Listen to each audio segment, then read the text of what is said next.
ገጽ 317 ምዕራፍ 14 አጉል ተማሪ። እኔ ሙዚቃ ስጀምር ፒያኖ መጫወት የቻልኩት በጆሮና በእጅ ቅንጅት ኢን ሃንድ ኮኦርዲኔሽን ባዳበርኩት ክህሎት ሲሆን ቀዳማዊ ኃይለሥላሴ ቲያትር ለሙዚቃ ትምህርት መመላለስ ስጀምር በጋሽ ተስፋዬ መንገሻ አማካኝነት የብሬል የሙዚቃ ኖታ ማንበብን መለማመድ ጀምሬ ነበር። ከዚያ በኋላም ጋሽ አበራ በሙዚቃ መምህርነት ሰበታ መምጣቱን ተከትሎ የብሬል የሙዚቃ ኖታ የማንበብ ክህሎቴን ለማሻሻል ጥሩ አጋጣሚ ተፈጠረልኝ። ነገር ግን ጋሽ አበራ በስብዕናው ውጥኑን እስከ መጨረሻው የማድረስ ጥንካሬው ያንንም ያህል ስለነበር ውጤቱ አመርቂ የነበረ አይመስለኝም።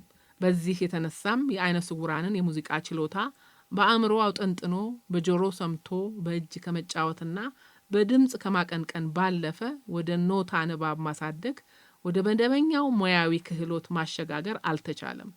በሀገሪቱ ብቸኛ በነበረው የያሬድ ሙዚቃ ትምህርት ቤት መምህራን የእውቀትና የግንዛቤ ችግር የተነሳም ተሰጧችን በመደበኛ ትምህርት ሊታገዝም አልቻለም።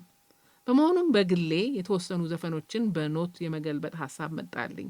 ይህም እንደ መጀመሪያ እርምጃ ተወስዶ ማህበራችን ከሌሎች አካላት ጋር በመተባበር የብሬል የሙዚቃ ኖታ ንባብ ክህሎት የሚያዳብርበት አንድ መንገድ ሊሆን ይችላል ብዬ አሰብኩ።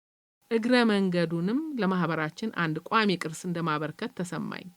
ከዚያ ቀደም ብሎ የሙዚቃ ኖታ መምሪያ በምትል ርዕስ አንዲት አነስተኛ ጽሑፍ ለተወሰኑ ተማሪዎች ሰጥቼ ስለነበር የብሬል የሙዚቃ ኖት ንባብ ስለሚሰጠው ጥቅም በተወሰኑ ተማሪዎች ዘንድ ግንዛቤው ነበር። ጽሑፏን በቁም ነገር ተመልክተው በግል ጥረታቸው ለመለማመድ የሞከሩ ግን በጣም ጥቂቶች ነበሩ። ከእነዚያ አንዱ ከተሾመ አሰግድ ጋር ከባኮ መርሃውራን ትምህርት ቤት በ1959 መጀመሪያ ወደ ሰበታ የመጣው ሰለሞን ኃይለ ሥላሴ ነው። ሶሎሞን በተፈጥሮ እሱ ላሰበው ዓላማና በፈለገው መንገድ ከሰዎች ጋር ለመግባባት የነበረው ችሎታ እጅግ በጣም ከፍተኛ ሲሆን ውጥኑን ከግብ የማድረስ ሐሳቡን የማሳካትና ሰዎችንም የማሳመን ጥንካሬው እንዲሁ የዋዛ አልነበረም። ገጽ 318 በመደበኛ ትምህርት ውጤቱም ለክፉ የሚሰጥ አይደለም። ከባለ ደብዳቤቱ ጋር የክፍል ጓደኛሞች ስለነበሩ መቀራረባቸው ለተወሰነ ጊዜ ጥርጣሬ የፈጠረብኝ ቢሆንም ትምህርቱን በተመለከተ ያደርግላት ከነበረው እገዛ በስተቀር ሌላ ምንም የሚያሳስብ ነገር እንዳልነበረ እኔ ጉዳዩን ሳላነሳው ከራሷ አንደበት ስለሰማሁ በጥርጣሬ ብዙም አልገፋሁበትም። በዚያ ከ10ኛ ወደ 11ኛ ክፍል በተዘዋወርኩበት የክረምት የእረፍት ጊዜ እሱም እዛው ሰበታ ከከረሙ ተማሪዎች አንዱ ስለነበርና በወቅቱም የ8ኛ ክፍል ተማሪ በመሆኑ በመምህርነት ሲያገለግል ከኔ ጋር ይበልጥ የምንቀራረብበት ልዩ አጋጣሚ ተፈጠረ። በየከሰዓት በኋላው በእግሮቼና እጆቼ ምት ጊዜውን እየጠበቅኩ በድምፄ እያንጎራጎርኩ ዜማዎቹን በኖታ ስቀርጽ ያለ መሰልቸት በእርጋታ ይከታተለኝ፣ አድናቆቱንም ይገልጽልኝ ነበር። በአፍሪካ ኢኮኖሚ ኮሚሽን የመሰብሰቢያ አዳራሽ ሙዚቃ እየተጫወትኩ እንዲያ ባለ ሁኔታ የክረምቱን የእረፍት ጊዜ እዚያው ሰበታ ከከረሙት ጋር እያሳለፍን በነበርንበት ወቅት ስለ ግርማዊነታቸው የዚያ ዓመት የልደት አከባበር በመጀመሪያ ጓዳውን ኋላ በይፋ አንዳንድ ነገር መወራት ተጀመረ። ያው እንደ ሁልጊዜው የጃንሆይ ልደት ከብሔራዊ በዓላት አንዱ ቢሆንም በትምህርት ቤት ደረጃ የተለየ ትኩረት ተሰጥቶት አያውቅም ነበር። እርግጥ በዓሉ በቤተ መንግስት በደማቅ ስነ ስርዓት ከተከበረ በኋላ አልፎ አልፎ አመሻሹ ላይ ኬክና ለስላሳ መጠጥ አስጭነው እኛን ልጆቻቸውን ለመጠየቅ ይመጡ ነበር። በዚህ ዓመት ግን ዋናው የበዓሉ አከባበር ስነ ስርዓት ላይ በግንባር ተገኝተን ደስታችንን በመግለጽ ዝግጅት እንደምናቀርብ ተነግሮን እንደተለመደው እኔና በቀለ ኃይለ ሥላሴ በዓሉን የሚመለከት መዝሙርና ግጥም እንድናዘጋጅ በአባባ ራንከን ተጠየቅን። ገጽ 319 ከዚያ በፊት እንደምናደርገው በህዝብ ፊት የሚነበበውንና ለመዝሙሩ የሚሆኑትን 2 ግጥሞች በቀለ ሲያዘጋጅ የመዝሙሩን ዜማ እኔ እንድደርስ ከተስማማን በኋላ ለመዘምራን ስናስጠና አባባ ራንከን በድንገት ዜማው ለምን በማይነር የሙዚቃ ቅኝት ሊሆን እንደተፈለገ ጠየቁኝ። አባባ ራንከን አንዳንዴ ነሸጥ ሲያደርጋቸው በፒያኖ የሚጫወቷት አንድ የተለመደች የሙዚቃ ስልት ብትኖራቸውም እንዲህ ያለ የሙዚቃ ዕውቀትን የሚያሳይ ነገር ግን ያውቃሉ ብዬ አልገመትኩም። በእርግጥ በአውሮፓውያን የሙዚቃ ስልት በሜጀር ቅኝት የሚወጡ ዜማዎች ደስታና ሐሴትን፣ በማይነር ቅኝት የሚወጡት ደግሞ ሐዘንና ትካዜን እንደሚገልጹ በልማድ መልክ የሚታወቅ ነበር።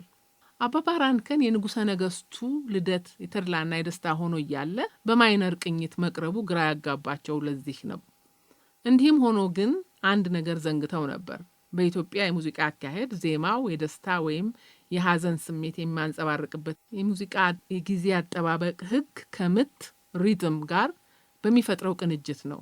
ታዲያ ይህንን እጅግ የተወሳሰበ የሙዚቃ አካሄድ ልዩነት እንኳንስ በእንግሊዝኛ ቋንቋ በአማርኛ ለማብራራት ምን ያህል እንደሚከብድ ለመገመት የሚያስቸግር አይደለም።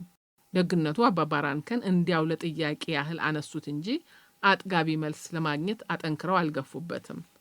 በስተመጨረሻ ግጥሙና ዜማው ተዋህዶ መዝሙሩ ተጠንቶ መዘምራኑ በፒያኖ ታጅበው ሲዘምሩት እልልታና ጭብጨባ ታክሎበት ሞቅ ደመቅ ብሎ የተፈለገውን የደስታ ስሜት መፍጠር ስለቻለ ያ በራሱ በቂ ነበር። በእኔ በኩል ዜማውን በማይነር ቅኝት ለማውጣት የገፋፋኝ ከተለመደው ወጣ ያለ ነገር ለመሞከር ብዬ ሲሆን ሙከራዬ ተሳክቶ መዝሙሩ የተዋጣለት መሆኑን ሳረጋግጥ ደስ መሰኘቴ አልቀረም። በግርማዊ ጃንሆይ 78ኛው የልደት በዓል አከባበር ስነ ስርዓት ላይ ለመገኘት በቡድንም በማህበርም በተቋምም ከየቦታው የተሰባሰቡ እንደየደረጃቸው በወጣላቸው ቅደም ተከተል መሰረት በታላቁ ቤተ መንግስት የዙፋን አዳራሽ የተመደበላቸውን ስፍራ እስኪይዙ ድረስ እኛም በሰልፍ ሆነን ተራችንን መጠበቅ ነበረብን። የኢትዮጵያ ሬዲዮ የበዓሉን አከባበር ስነ ስርዓት በቀጥታ ስርጭት ያስተላልፍ ነበርና ፕሮግራሙንም ያስተላልፍ የነበረው እውቁ ጋዜጠኛ አሳምነው ገብረወልድ ስለነበር በዚህ አጋጣሚ በቅርብ ርቀት ድምጹን ለመስማት በመቻሌ ልክ ፊት ለፊት ያገኘሁትና ጭራሽም የተዋወቅን መስሎ ተሰማኝ። ገጽ 320 በዝግጅቱ የበቀለ ኃይለ ሥላሴ ግጥም የቃላት አደራደሩና የቤት አመታቱ እንደ ማንኛውም ተራ የወል ግጥም ስላልነበረ ያንን ግጥም ዜማ ሳይሰብር ሐረጎቹም ሳይዛነፉ ለዛና ውበት በተላበሰው ጎርናና ድምጹ እያስገመገመ ሲያነበው ስሜትን ሰቅዞ በሚይዝና ቀልብን በሚገዛ ችሎታ ነበር። በዕለቱ ከግጥሙና ከመዝሙሩ በተጨማሪ ለአባባ ጃንሆይ በእጅ ሥራ ክፍል ተማሪዎች የተሰራ የፕላስቲክ ምንጣፍ በስጦታ መልክ ለማበርከት መያዛችንንም ትዝ ይለኛል። በዚያው አጋጣሚ የቀዳማዊ ኃይለ ሥላሴ ዩኒቨርሲቲ በአሜሪካ መንግስት እርዳታ ያስገነባውና መታሰቢያነቱ በሰው እጅ ሕይወታቸው ላለፈው ለፕሬዚዳንት ጆን ኤፍ ኬኔዲ የተሰጠው ቤተ መጻሕፍት ይመረቅ ስለነበር በምረቃው ስነ ስርዓት ላይ ለመገኘት የፕሬዚዳንቱ እናት ማዳም ሮዝ ኬኔዲ ኢትዮጵያ መጥተው ስለነበር በግርማዊ ጃንሆይ የልደት በዓል አከባበር ስነ ስርዓትም ላይ በክብር እንግድነት ይገኛሉ ተብሎ ስለታሰበ ለእርሳቸውም እንዲሁ የሚበረከት ስጦታ ተዘጋጅቶ ነበር። ግጥሙ ተነቦና መዝሙሩ ተዘምሮ እንዳበቃ አባባ ራንከን በእንግሊዝኛ ያዘጋጁትንና እኔ በአማርኛ የተረጎምኩትን አጭር ንግግር አድርጌ ለግርማዊ ጃንሆይ ስጦታ ከተበረከተ በኋላ የፕሬዝዳንቱ እናት በድንገተኛ ህመም በስነ ስርዓቱ ላይ ባይገኙም ያዘጋጀንላቸውን ስጦታ ከማበረከታችን በፊት በጽሁፍ የተዘጋጀ ሳይሆን እንዲሁ በቃሌ በእንግሊዝኛ አጭር ንግግር አደረግኩ። ስነ ስርዓቱ በተሳካ አኳኋን ተከናውኖ ወደ ግቢያችን ከተመለስን በኋላ ዞር ብዬ ሳስታውስ ፕሮግራሙ በቀጥታ ለኢትዮጵያ ሕዝብ በሬዲዮ ይተላለፍ ስለነበር ግጥሙን፣ መዝሙሩን፣ እኔም ያደረግኳቸው ንግግሮች በሙሉ በኢትዮጵያ ሕዝብ መደመጣቸውን አሰብኩና በዓሉ በራሱ ሊሰጥ ይችል ከነበረው የላቀ የእርካታ ስሜት አሳደረብኝ። ረዥሙ የክረምት የእረፍት ጊዜ ፕሮግራም ቀደም ሲል በጠቀስኩት ሁኔታ እየተካሄደ እያለ አንድ ቀን ከሰዓት በኋላ ግቢው መግቢያ በር አንድ ሰው እንደሚጠብቀኝ ተነገረኝ። በር ላይ አንድ በብሬል የተጻፈ ደብዳቤ ይዘው ይጠብቁኝ የነበሩት በሙሉጌታ ገርሌ ትምህርት ቤት የቀድሞ የግብረ ገብ መምህራችን የኔታ ታመነ ነበሩ። እርሳቸው በራሳቸው በእጃቸው ሊሰጡኝ የፈለጉት በቅርብ አደራ የተባሉ መሆናቸውን ነግረውኝ እኔም በትልቅ ምስጋና ተቀብዬ ደብዳቤውን ሳነበው ባለ ደብዳቤይቱ በእረፍት ላይ ከነበረችበት ካላማጣ መሆኑን ስረዳ እጅግ በጣም ተደሰትኩ። መቀራረባችንና መተሳሰባችን ወደ አዲስ ምዕራፍ የመሸጋገሩ ምልክት እንደሆነ አድርጌ ቆጠርኩት። ደብዳቤውን መላልሼ ባነበብኩት ቁጥር መደሰቴ ባይቀርም ለእረፍት በመሄዷ በተፈጠረው መለያየት በውስጠኛው የአእምሮ ጓዳ መሽጎ ተቀምጦ የነበረው የመተጣጣትና የናፍቆት ስሜት እንደገና እንደ አዲስ አገርሽቶ ለተወሰነ ጊዜ ተቸግሬ ነበር። ገጽ 321 እዚያ የሚቀሩት ቀርተው የምንሄደው ወደምንሄድበት ከመበታተናችን በፊት ግን ሁሌም በየዓመቱ መጀመሪያ እንደሚደረገው አዲሱ ዘመን ለመቀበል ከዚያ በፊት የሚታወቁና አዳዲስ ዜማዎች ለተማሪዎች አቀረብን። አዲሱን የትምህርት ዘመን ለመጀመር ዊንጌት በተመለስኩ በመጀመሪያው ቀን እንግሊዛዊ በጎ ፈቃደኛ አላስተር ጆንሰን ሊሰናበተኝ ትምህርት ቤት ድረስ መጣ። በመድረክ ዝግጅት ሙያው ስራ ለማግኘት ሲያደርግ የቆየው ጥረት ስላልተሳካለት ወደ ሀገሩ መመለሱ ነበር።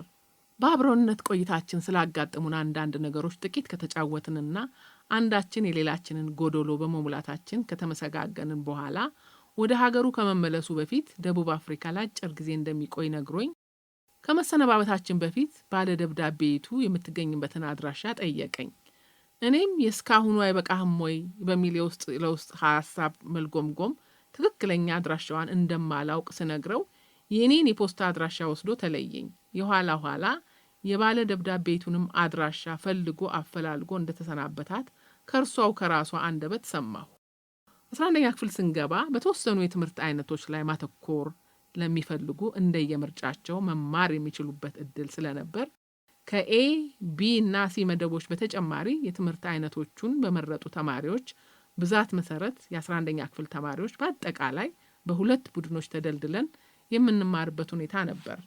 በሶስቱ ዋና ዋና የትምህርት አይነቶች ማለትም በሂሳብ፣ በእንግሊዝኛና በአማርኛ እንደተመደብንባቸው ኤ፣ ቢ፣ ሲ ስንማር ፈረንሳይኛና ባዮሎጂ የአብዛኛው ተማሪዎች ምርጫዎች ስለነበሩ በቡድኖች መደልደል አስፈላጊ አልነበረም።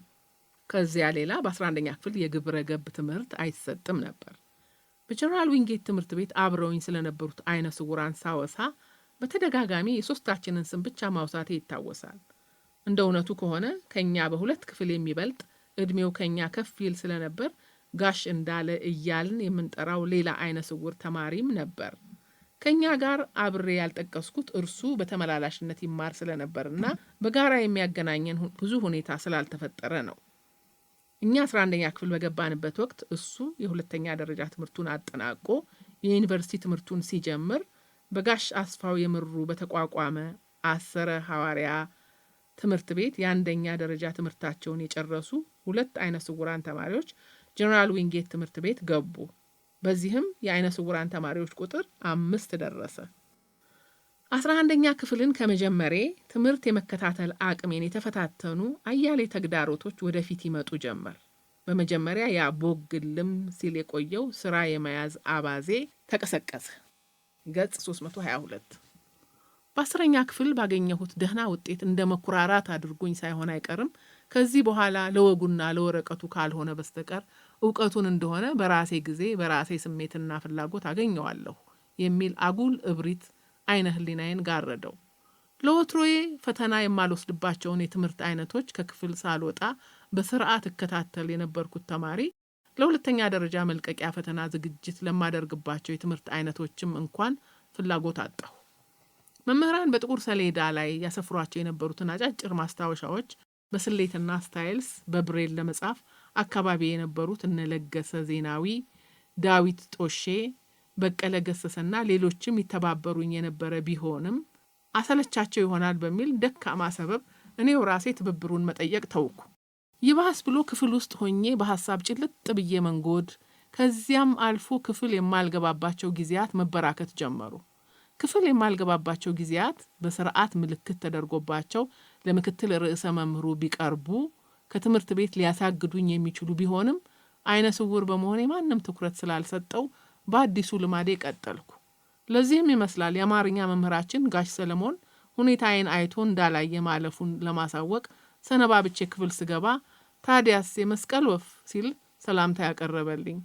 ጋሽ ሰለሞን በመጀመሪያ ጥቂት ጊዜያት አባቀራረቡ ከዚያ በፊት ካጋጠሙኝ የአማርኛ መምህራን የሚለይባቸው ነገሮች ሳይኖሩት አይቀርም የሚል ግምት አሳድሮብኝ ነበር። እንደ እርሱ እምነት አማርኛ ራሱን የቻለ ቋንቋ እንደመሆኑ ግዕዝ ማወቅ ተጨማሪ እሴት ይሆን እንደሆነ እንጂ አንዳቸው የሌላው ጥገኛ መሆን የለባቸውም። በተለይ የግዕዝ እውቀት የሌለው ሰው አማርኛ ማስተማር የለበትም የሚለው አቋም የተሳሳተ ነው ብሎ እንደሚያምን በመጀመሪያው ክፍለ ጊዜ ነበር የነገረን። በመጀመሪያዎቹ ጥቂት ሳምንታት በደጃዝማች ግርማቸው ተክለ ሐዋርያት ከተደረሰው አርአያ ረጅም ልቦለድ የተወሰኑ ክፍሎች በማንበብ በእኛ በክፍሉ ተማሪዎች መካከል ውይይት እንድናደርግ ሞክሮ የጠበቀውን ያህል ተሳትፎ ሳይኖር ቀረ። በእርግጥ አማርኛ በደህና ሁኔታ ከምናገረው አብዛኛዎቻችን የአማርኛ መምህራን የቱንም ያህል የተዋጣላቸው ቢሆኑ ከእነርሱ ተጨማሪ ዕውቀት የምናገኝ አይመስለንም ነበር። ፈተናውን ከመውሰድና በመሃልም የቤት ሥራ ከተሰጠ ለደንቦ ያህል ከመስራት በስተቀር ጊዜ ወስደን ለአንድ የትምህርት አይነት መሰጠት የነበረበትን ትኩረት አንሰጠውም ነበር። እኔ መቼም ገና ካዛንቺስ ሳለሁ አማርኛ ለምዶ አቀላጥፎ በመናገር ከሰው እኩል ለመሆን በነበረኝ ከፍተኛ ጉጉት የአፍ መፍቻ ቋንቋዬን ኦሮምኛ ጨርሶ እስከ መርሳት ስለደረስኩ በየደረጃው በአማርኛ ቋንቋ ሊገኝ ስለሚችለው ዕውቀትና ክህሎት ልዩ ስሜት ነበረኝ። ለመምህራኑም አክብሮቴ ከፍተኛ ነበር።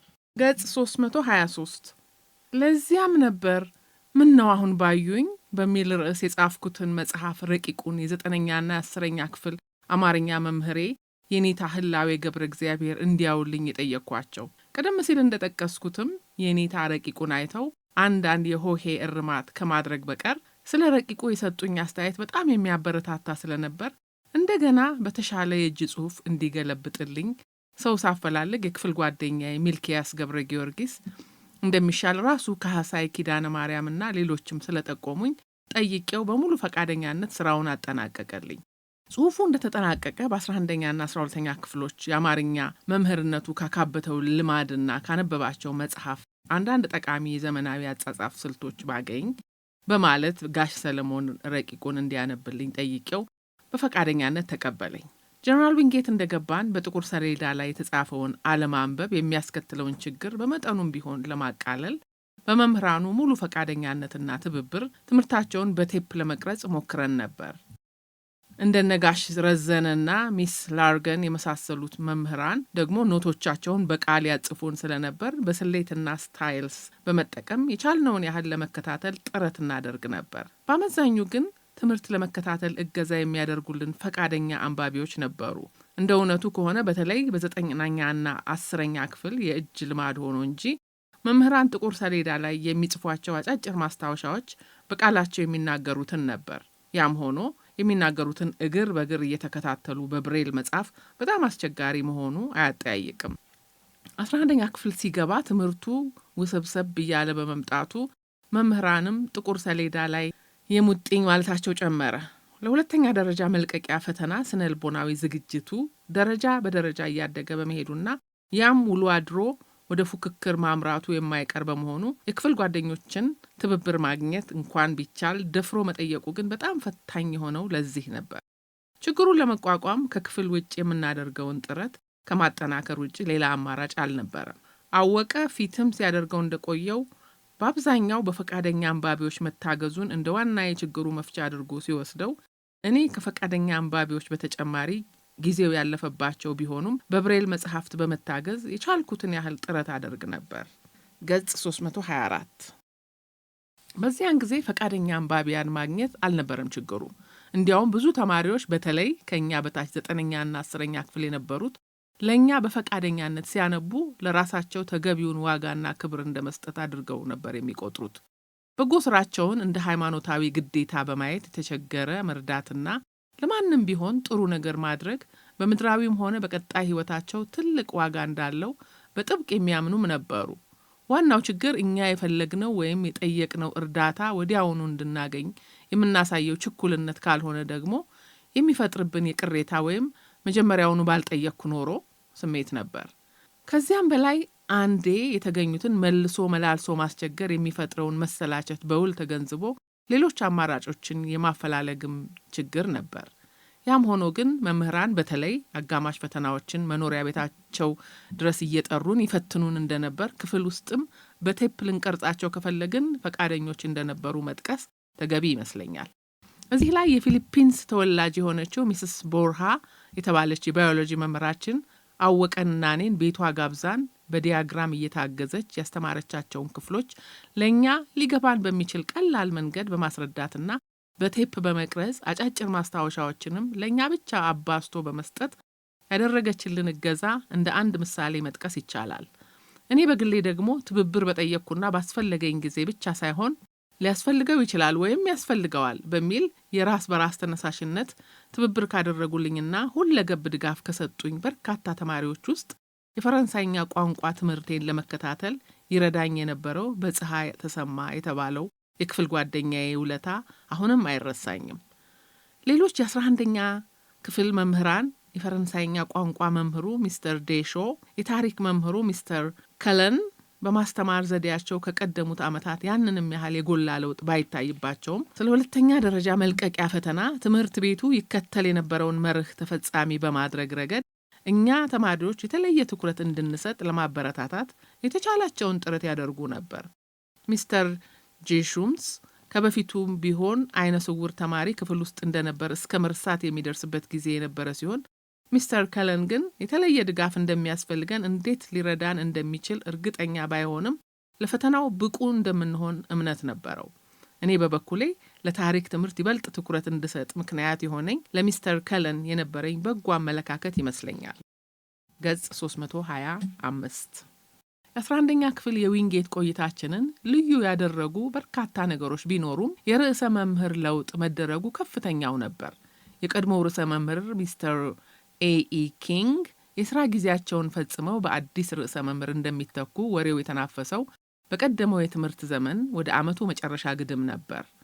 እንደ እኔ አስተውሎት ሚስተር ኪንግ የተረጋጋ ስብዕና የነበራቸው፣ ስልጣንና ኃላፊነትን ለብቻቸው የሙጥኝ ብሎ ከመያዝ ይልቅ በየደረጃው ለሚመለከታቸው በመከፋፈል የሚያምኑ፣ ከዕለት በዕለት የሥራ እንቅስቃሴ ይልቅ ለትምህርት ቤቱ አጠቃላይ ጤናማ እድገትና ዘለቄታዊ ህልውና ትኩረት የሚሰጡ ነበሩ። የሆነ ሆኖ የሥራ ዘመናቸው ማብቃቱ በሰፊው መወራት ሲጀምር ለትምህርት ቤቱ የዕለት ተዕለት የሥራ እንቅስቃሴ ቁልፍ የነበሩትን በጂኦግራፊና ወቅታዊ ሁኔታዎች የትምህርት አሰጣጣቸው እንከን የማይወጣላቸው ምክትል ርዕሰ መምህሩ ሚስተር ዊልክስ ሚስተር ኪንግን እንደሚተኩ የብዙዎች እምነት ነበር። ነገር ግን ያ ሳይሆን ቀርቶ በናይጄሪያ ለብዙ ዓመታት በርዕሰ መምህርነት ያገለገሉት ሚስተር ቡሎክ አዲሱ ርዕሰ መምህር በመሆን በአዲሱ የትምህርት ዘመን ስራቸውን ጀመሩ። ሁለቱ ርዕሳነ መምህራን ሰፊ ልዩነት ያላቸው ቢሆንም ለጊዜው ግን የሰማይና የምድር ያህል ይለያያሉ ማለቱ ብቻ በቂ ይመስለኛል።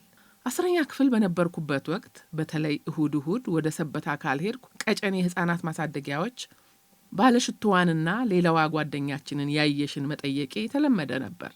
11ኛ ክፍል ስገባ ግን ባለደብዳቤይቱ የሁለተኛ ደረጃ ትምህርቷን ለመጀመር እቴጌ መነን ስለገባችና ኑሮዋም በህፃናት ማሳደጊያው ስለሆነ እዚያ የመመላለሴ ዋና ምክንያቱ እርሷ ሆነች።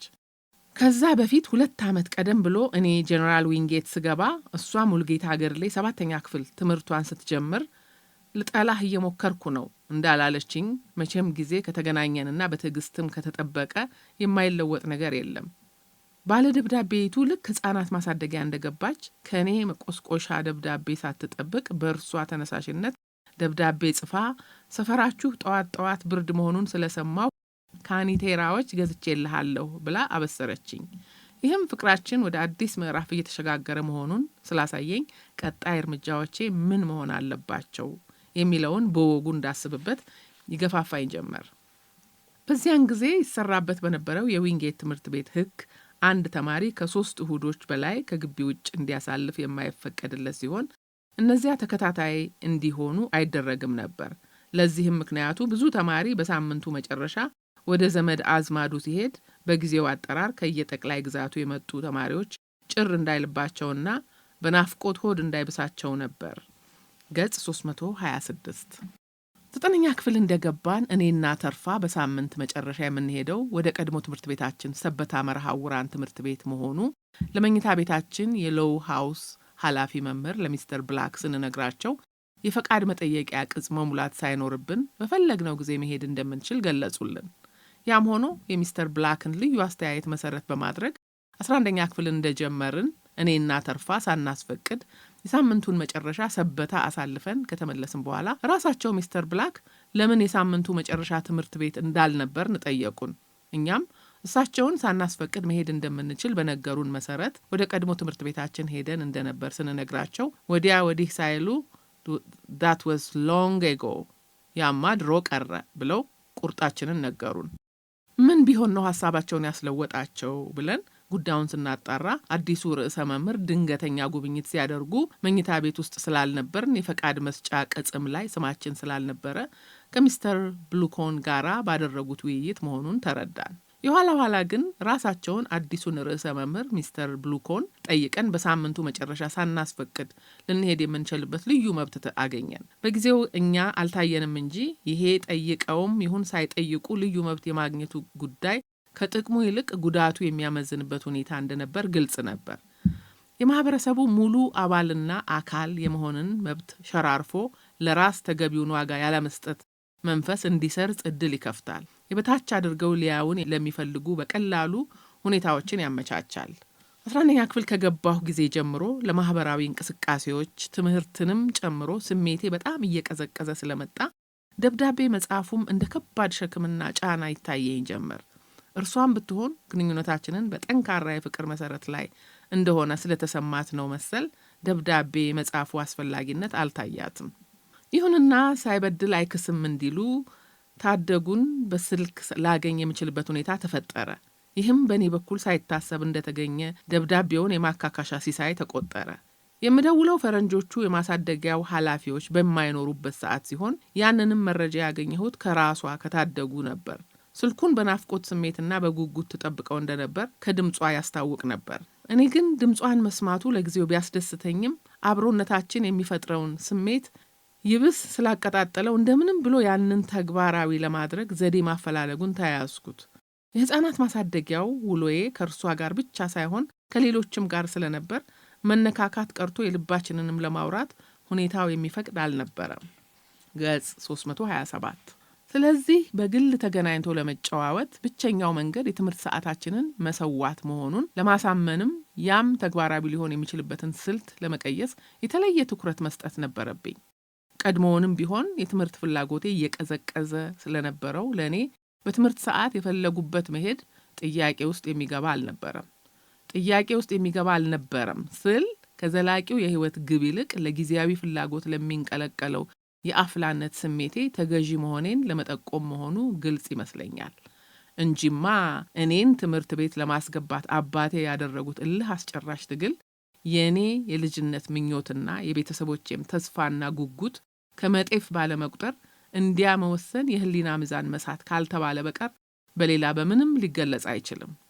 የኔ አልበቃ ብሎ የሁለተኛ ደረጃ ትምህርቷን ከጀመረች ገና ጥቂት ወራት የሆናትን ወጣት ትምህርቷን አስተጓጉላ ከኔ ጋር እንድትውል መገፋፋት በጊዜያዊ ፍላጎት የተጋረደ ገደብ ያጣ ስሜት እንጂ የእውነተኛ ፍቅር መገለጫ ተብሎ ሊወሰድም አይችልም። መቼም በእኔ በኩል የነበረውን ስሜትና አመለካከት እንደነበረው በትክክል ለመግለጽ ራሴን በራሴ እስከ መውቀስ ብደርስም የእሷ ስሜትና ፍላጎት ለተቀየሰው ስልትም የመተባበር ሙሉ ፈቃደኛነት ባይታከልበት ኖሮ የታሰበው ባልተሳካም ነበር። በእንደዚህ አይነቱ ሁኔታ የጋራ ፍላጎት ባቀጣጠለው ጊዜያዊ ስሜት በትምህርት ሰዓት ያለምንም ወቃሽና ከሳሽ ያላንዳሽ ፍርሃትና መሳቀቅ የተወሰነ ጊዜ አብረን ለማሳለፍ የቻልንባቸው አጋጣሚዎችን አገኘን። ከነዚህ ውስጥ አንዱን ብቻ ማውሳት ለአንባቢ ምናብ ጥቂት ነገሮችን የሚያውስ ይመስለኛል። እቅዱ እርሷና አይናማ ጓደኛዋ ከመርካቶ በዊንጌት ትምህርት ቤት ጀርባ በሚያልፈው 28 ቁጥር አውቶቡስ እንዲመጡ እኔ እዚያው አውቶቡስ ማቆሚያ እንድጠብቃቸውና ወደ አንድ ሰዋራ ቦታ ሄደን ጊዜያችንን እንድናሳልፍ ነበር። ከቴጌመንን ተነስተው በመርካቶ አድርገው እኔ የምጠብቅበት አውቶቡስ ማቆሚያ ለመድረስ የሚፈጀውን ጊዜ በመገመት የምንገናኝበትን ሰዓት ወሰንን። ያለ ልዩ የፈቃድ ወረቀት በትምህርት ሰዓት ከግቢ መውጣት እንደማይቻል ቀደም ብዬ ስለማውቅ በቀደመው ዓመት ለሕክምና ከግቢ እንድወጣ ተሰጥቶኝ የነበረውን በምክትል ርዕሰ መምህሩ የተፈረመውን የፈቃድ ወረቀት ለክፉ ቀን ይሆናል ብዬ ያስቀምጨው ነበር። በጊዜው ወረቀቱን ለዘበኞቹ ያልሰጠኋቸው የሕክምናውን ካርድ በማየት ብቻ እንድወጣ ስለፈቀዱልኝ ነበር። ገጽ 328። ያ እቅዱ በብርቱ ጥንቃቄ የተነደፈለት አጋጣሚና በጉጉት ይጠበቅ የነበረው ዕለት ደርሶ ያንን ዓመት የከረመውን የፈቃድ ወረቀት ለዕለቱ ተረኛ ዘበኛ አቶ ጥላሁን ሳሳይ ይህንን ስንት ጊዜ የከረመውን የተሻሸ ወረቀት አሁን የተሰጠኝ ነው ብለህ ከምታሳየኝ እንዲሁ አስወጣኝ ብትለኝ አይሻልም ሲለኝ፣ አዎ እባክህ እንዲሁ አስወጣኝ ከማለት በቀር ሌላ አማራጭ አልነበረኝም። በፊት ለፊቱ በር ጫማ ይጠርጉልን ከነበሩት አንዱን ትብብር ጠይቄው እላይ ከጠቀስኩት አውቶቡስ ማቆሚያ ታደጉና ጓደኛዋን መጠበቁን ተያያዝኩት። ጫማ ይጠርጉልን የነበሩት ልጆች ያደርጉልን ስለነበረው ቀና ትብብር ብዙ መናገር ይቻላል። በዚያ ዕለት እንግዶቼን ስጠብቅ 2 አውቶቡሶች መጥተው እስኪያልፉ አብሮኝ ቆይቶ እስኪ ደግሞ ጥቂት ጫማዎች ልጥረግና እመለሳለሁ ብሎኝ ከሄደ በኋላ ብቻዬን 3 ወይም 4 አውቶቡሶች መጥተው እስኪያልፉ በመጠበቅ ላይ እንደነበርኩ ያው ልጅ መጥቶ እኔም እርሱም ከዚያ በኋላ እንደማይመጡ አምነን በልጁ እርዳታ ወደ ግቢ ተመለስኩ። ድምፃዊው ናብቲኝ መጣሁ ብመጣ አጣሁሽ በድሌ አዘንኩ እንጂ መቼ ተቆጣሁሽ እንዳለው የገዛ እድሌን ከማማረር በቀር ቅር አልተሰኘሁም። እንደውም አንድ ነገር ብትሆን ነው በማለት ምን እንደተፈጠረ እስክሰማ ሐሳብ ገብቶኝ ነበር። አመሻሹ ላይ ስልክ ደውዬ የሆነውን ጫፍ ጫፉን ስትነግረኝ በመጠኑ ብረጋጋም በሳምንቱ መጨረሻ ቀጨኔ ሄጄ ዝርዝር ሁኔታውን ስሰማ በሰዎች እርዳታና ድጋፍ ተማምኖ ያሰቡትን ከግብ ማድረስ ሳይቻል ሲቀር ጥሎት የሚያልፈው ስነ ልቦናዊ ጠባሳ መኖሩ እንደማይቀር አሰብኩና መልስ ላገኝላቸው የማይቻለኝን ብዙ ጥያቄዎች በአእምሮዬ ተመላለሱ። ያ መጥፎ አጋጣሚ ሌሎች እድሎችን ከመሞከር ግን አላገደንም። ሙከራዎቻችንም ያለ ፍሬ አልቀሩም። በጣም ጓጉተንለት በተጨናገፈው የመጀመሪያው ቀን አብሮ የመዋል እቅድ ደርሶ ጨዋና ሕጋዊ ለመምሰል ያንን የተሻሸ ወረቀት በማሳየት አጉል ትዝብት ላይ ወደቅኩ እንጂ የዘበኞቹን አንጀት ለማለሳለስ ያንንም ያህል የሚከብድ ሆኖ አልነበረም። ለምሳሌ ቀደም ሲል እንዳወሳሁት በቀደመው ዓመት ስራ ለመፈለግ በትምህርት ሰዓት ስመላለስ ከግቢ ለመውጣት አንድም ቀን የፈቃድ ወረቀት የጠየቀኝ አልነበረም። ለነገሩ ከአጠቃላይ የትምህርት ቤቱ ፕሮግራም አኳያ የትምህርት ሰዓት ይሁን እንጂ ቀደም ሲል እንደገለጽኩት እኛ አይነ ስውራን በተለያዩ ችግሮች ምክንያት የማንማራቸው የትምህርት አይነቶች ስለነበሩ እነዚያ ትምህርቶች የሚሰጥባቸውን ክፍለ ጊዜያት እንደ እረፍት ጊዜ በመቁጠር ለሌሎች ጉዳዮች እናውላቸው እንደነበር መጠቆሙ ተገቢ ነው። ገጽ 329 በትምህርት ሰዓት እዚህም እዚያም ስለሚሄድ ሰፋ አድርጌ ሳወራ ትምህርቱን ጨርሶ እርግፍ አድርጌ ትቼ እንዳልሆነ መጠቆሙ አስፈላጊ ሳይሆን አይቀርም። ቀደም ባሉት ምዕራፎች በተደጋጋሚ እንደገለጽኩት የትምህርት ቤቱ ዋና ትኩረት ሁለተኛ መልቀቂያ ፈተና ላይ እንደመሆኑና እኛ ተማሪዎቹ ቅድሚያ ትኩረታችን እዚያው ላይ እንዲሆን ይጠበቅብን ነበር። እኔም ከ11ኛ ክፍል ጀምሮ ዋናው ያሳሰበኝ የነበረው ያው የመልቀቂያው ፈተናና በዛም የማገኘው ውጤት ጉዳይ ነበር። ሐሳብና ጭንቀቱ ሁሉ ከክፍል ፈተናው ይልቅ ለመልቀቂያው ፈተና አደርግ የነበረው ዝግጅት በቂ ስለመሆን አለመሆን ብቻ ነበር። ምንም እንኳን ፈተናው በሁለተኛ ደረጃ የተማርናቸውን ሁሉ የሚያጠቃልል ነው ቢባልም መምህራኑ ከያዩት በተለይ 11ኛ እና የ12ኛ ክፍል ስርዓተ ትምህርቶች በሸፈኑት ላይ መሆኑን ስለተገነዘብኩ ሁለቱንም ማለትም 11ኛ እና 12ኛ ክፍሎችን እንደ አንድ የትምህርት ዘመን እንድቆጥር የመፈለግ ሙከራና አዝማሚያም ነበር።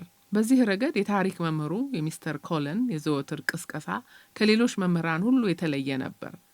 ከእንቅልፍ ጊዜ በቀር ከማስታወሻ ደብተሮቻችን ጨርሶ ለመላቀቅ እንደሌለብን ከመምከር አንስቶ ለሌላ ለምንም ሳይሆን ለመልቀቂያ ፈተና ሲባል ብቻ ወቅታዊ ሁኔታዎች እንዳያመልጡን የዕለት ጋዜጦችንና ወቅታዊ መጽሔቶችን እንድናገላብጥ አበክሮ ያስገነዝበን ነበር። ለዛም ሳይሆን አይቀርም ከታሪክ ትምህርት አንድ ክፍለ ጊዜ ተቀንሶ ለወቅታዊ ሁኔታዎች ተመድቦ የነበረው። መቼም በእኛ በአይነ ስውራን በኩል ጋዜጦችና መጽሔቶች የማገላበጡ ነገር የማይታሰብ ሆኖ እያለ በቋሚነት ሬዲዮ ለማዳመጥ ያለመቻሌ በልጅነቴ አዳብሬው የነበረውን ወቅታዊ ሁኔታዎችን የመከታተል ፍቅር የቀነሰብኝ እየመሰለኝ በዘመኑ አነጋገር ልብ የሚያወርድ ሁኔታ ውስጥ ያስገባኝ ነበር። እንዲያም ሆኖ በመካከላቸው የ2 ወራት ልዩነት ቢኖርም የግብፁን ፕሬዚዳንት ጋማል አብዱል ናስርንና የፈረንሳዩን የቀድሞ ፕሬዚዳንት ቻርልስ ደጎልን ዜና እረፍት ከሚስተር ከለን ስሰማ እጅግ በጣም ነበር የደነገጥኩት። ድንጋጤ በአንድ በኩል እንዴት በወቅቱ ሳልሰማ ከሚል የመነጨ ሲሆን፣ በሌላ በኩል የዘመናችንን ታላላቅና ታዋቂ ሰዎች እንደ ዘበት ማጣታችን ከማጤንም ጭምር ነበር። ታላላቅና ታዋቂ ሰዎቻችን እንደ ዘበት የማጣታችን አስተውሎት ሚስተር ኮለን ስለ ዜና እረፍታቸው ሲነግረን ያሰመረበት ነበር። ገጽ 330 ታላላቅና ታዋቂ ሰዎች ዜና እረፍት በሰዎቹ ተጽዕኖ ፈጣሪነትና ዝነኝነት መጠንና እንደየወቅቱ ሁኔታ የብዙዎችን ትኩረት መሳቡና ማስደንገጡ ባይቀርም በቅርብ የሚያውቁትና በአካባቢው ያለ ሰው በሞት ሲለይ ይበልጥ እንደሚያስደነግጥና ለከፍተኛ ሐዘንም እንደሚዳርግ አይጠረጠርም። ከላይ የጠቀስኳቸው ታላላቅና ታዋቂ ሰዎች ዜና እረፍት እንደተሰማ ብዙም ሳይቆይ ካዛንቺስ ከነበርንበት ጊዜ አንስቶ በቅርብ የማውቀው የጋሽ ጌታቸው መኩሪያ ህልፈተ ሕይወት የፈጠረብኝ ድንጋጤና ያሳደረብኝ ትልቅ ሐዘን ከፍተኛ ነበር ማለት ይቻላል። የዚያን ጊዜውን ስሜቴን በትክክል የምገልጸው አይመስለኝም። ጋሽ ጌታቸው በካዛንቺስ ቆይታችን ትልልቅ ከሚባሉት ተማሪዎች አንዱ ሲሆን ትምህርት ቤቱ ወደ ሰበታ ሲዘዋወር እርሱ የሁለተኛ ደረጃ ትምህርቱን ወደ ማጠናቀቁ ገደማ ነበር። ከዛ በኋላ ያላንዳች ተስፋ መቁረጥ የሁለተኛ ደረጃ መልቀቂያ ፈተና በተደጋጋሚ በመውሰድ ቀዳማዊ ኃይለ ሥላሴ ዩኒቨርሲቲ ለመግባት የሚያስችለውን ውጤት እንዳገኘ በትምህርት ፋክልቲ በዲፕሎማ ከተመረቀ በኋላ መደበኛ የመምህርነት ስራውን የጀመረው በአሰረ ሐዋርያት ትምህርት ቤት ሆኖ በአጋጣሚው ድንገተኛ የመኪና አደጋ ህልፈቱ ያለፈው ስራ በጀመረ በጥቂት ወራት ነበር። ከዚያ ቀደም ብሎ የብሔራዊ አገልግሎት ግዴታውን የተወጣው በአርበኞች ትምህርት ቤት ሲሆን የሰበታ መርሐውራን ትምህርት ቤት ኳየር ዝግጅቱን በትምህርት ቤቱ እንዲያቀርብ ሁኔታዎችን ያመቻቸውና ፕሮግራሙንም ያስተባበረው እርሱ ነበር። በፕሮግራሙ ምን ያህል እንደተደሰተና እርካታ እንዳገኘ በገለጸበት ወቅት ወደፊትም ሁኔታዎች በፈቀዱለትና እርሱም በሚችለው ሁሉ የአይነ ስውራንን ችሎታ ለማሳወቅ ደከመኝ ሰለቸኝ ሳይል የድርሻውን እንደሚወጣ ቃል ገብቶ ነበር። መርዶውን ያረዱን የአንደኛ ደረጃ ትምህርታቸውን በአሰረ ሐዋርያት ትምህርት ቤት ካጠናቀቁ በኋላ በአመቱ መጀመሪያ ጀነራል ዊንጌት በመግባት የተቀላቀሉን ሁለቱ አይነ ስውራን መኮንን አንዱ ዓለምና ጥላሁን ምህረቱ ነበሩ። ድንጋጤያችን ጋብ ብሎ ሐሳባችንን መሰብሰብ ስንጀምር አይነ ስውራን በብዛት በሚገኙባቸው አካባቢዎች ስልክ መደወልንና በቀብር ስነ ስርዓት ላይ መገኘት የምንችልበትን ሁኔታዎች ማመቻቸቱን ተያያዝ ነው። ስልክ ከደወልኩባቸው ቦታዎች አንዱ የቀጨኔ ህፃናት ማሳደጊያ እንዳጋጣሚ ያነጋገርኳት ልጅ ደግሞ ሁሌም ድምጿን በጉጉት የምጠብቀው ልጅ ስትሆን ትንሽ ቀለል ያለኝ ስለመሰለኝ በዚያ ሁሉ ወከባ መሃል እንዴት እንደዚህ አይነት ስሜት ሊፈጥርብኝ እንደቻለ ገርሞኝ ራሴን ታዘብኩት። ገጽ 331 ቀብሩ ቤተሰቦቹ ይኖሩ በነበረበትና እርሱም ተወልዶ ባደገበት አካባቢ በሩፋኤል ቤተክርስቲያን እንዲፈጸም ተወስኖ ያለምንም ችግር ከትምህርት ቤታችን ፈቃድ ካገኘን በኋላ ከአሰረ ሐዋርያት ተማሪዎች ጋር ወደዚያው አመራን። ሞት በጌታቸው መኩሪያ የተጀመረ ይመስል ይሄ ሁሉ ዝርዝር ለምን አስፈለገ የሚሉ አንባቢያን ሊኖሩ ቢችሉ አይገርመኝም፣ አልፈርድባቸውም።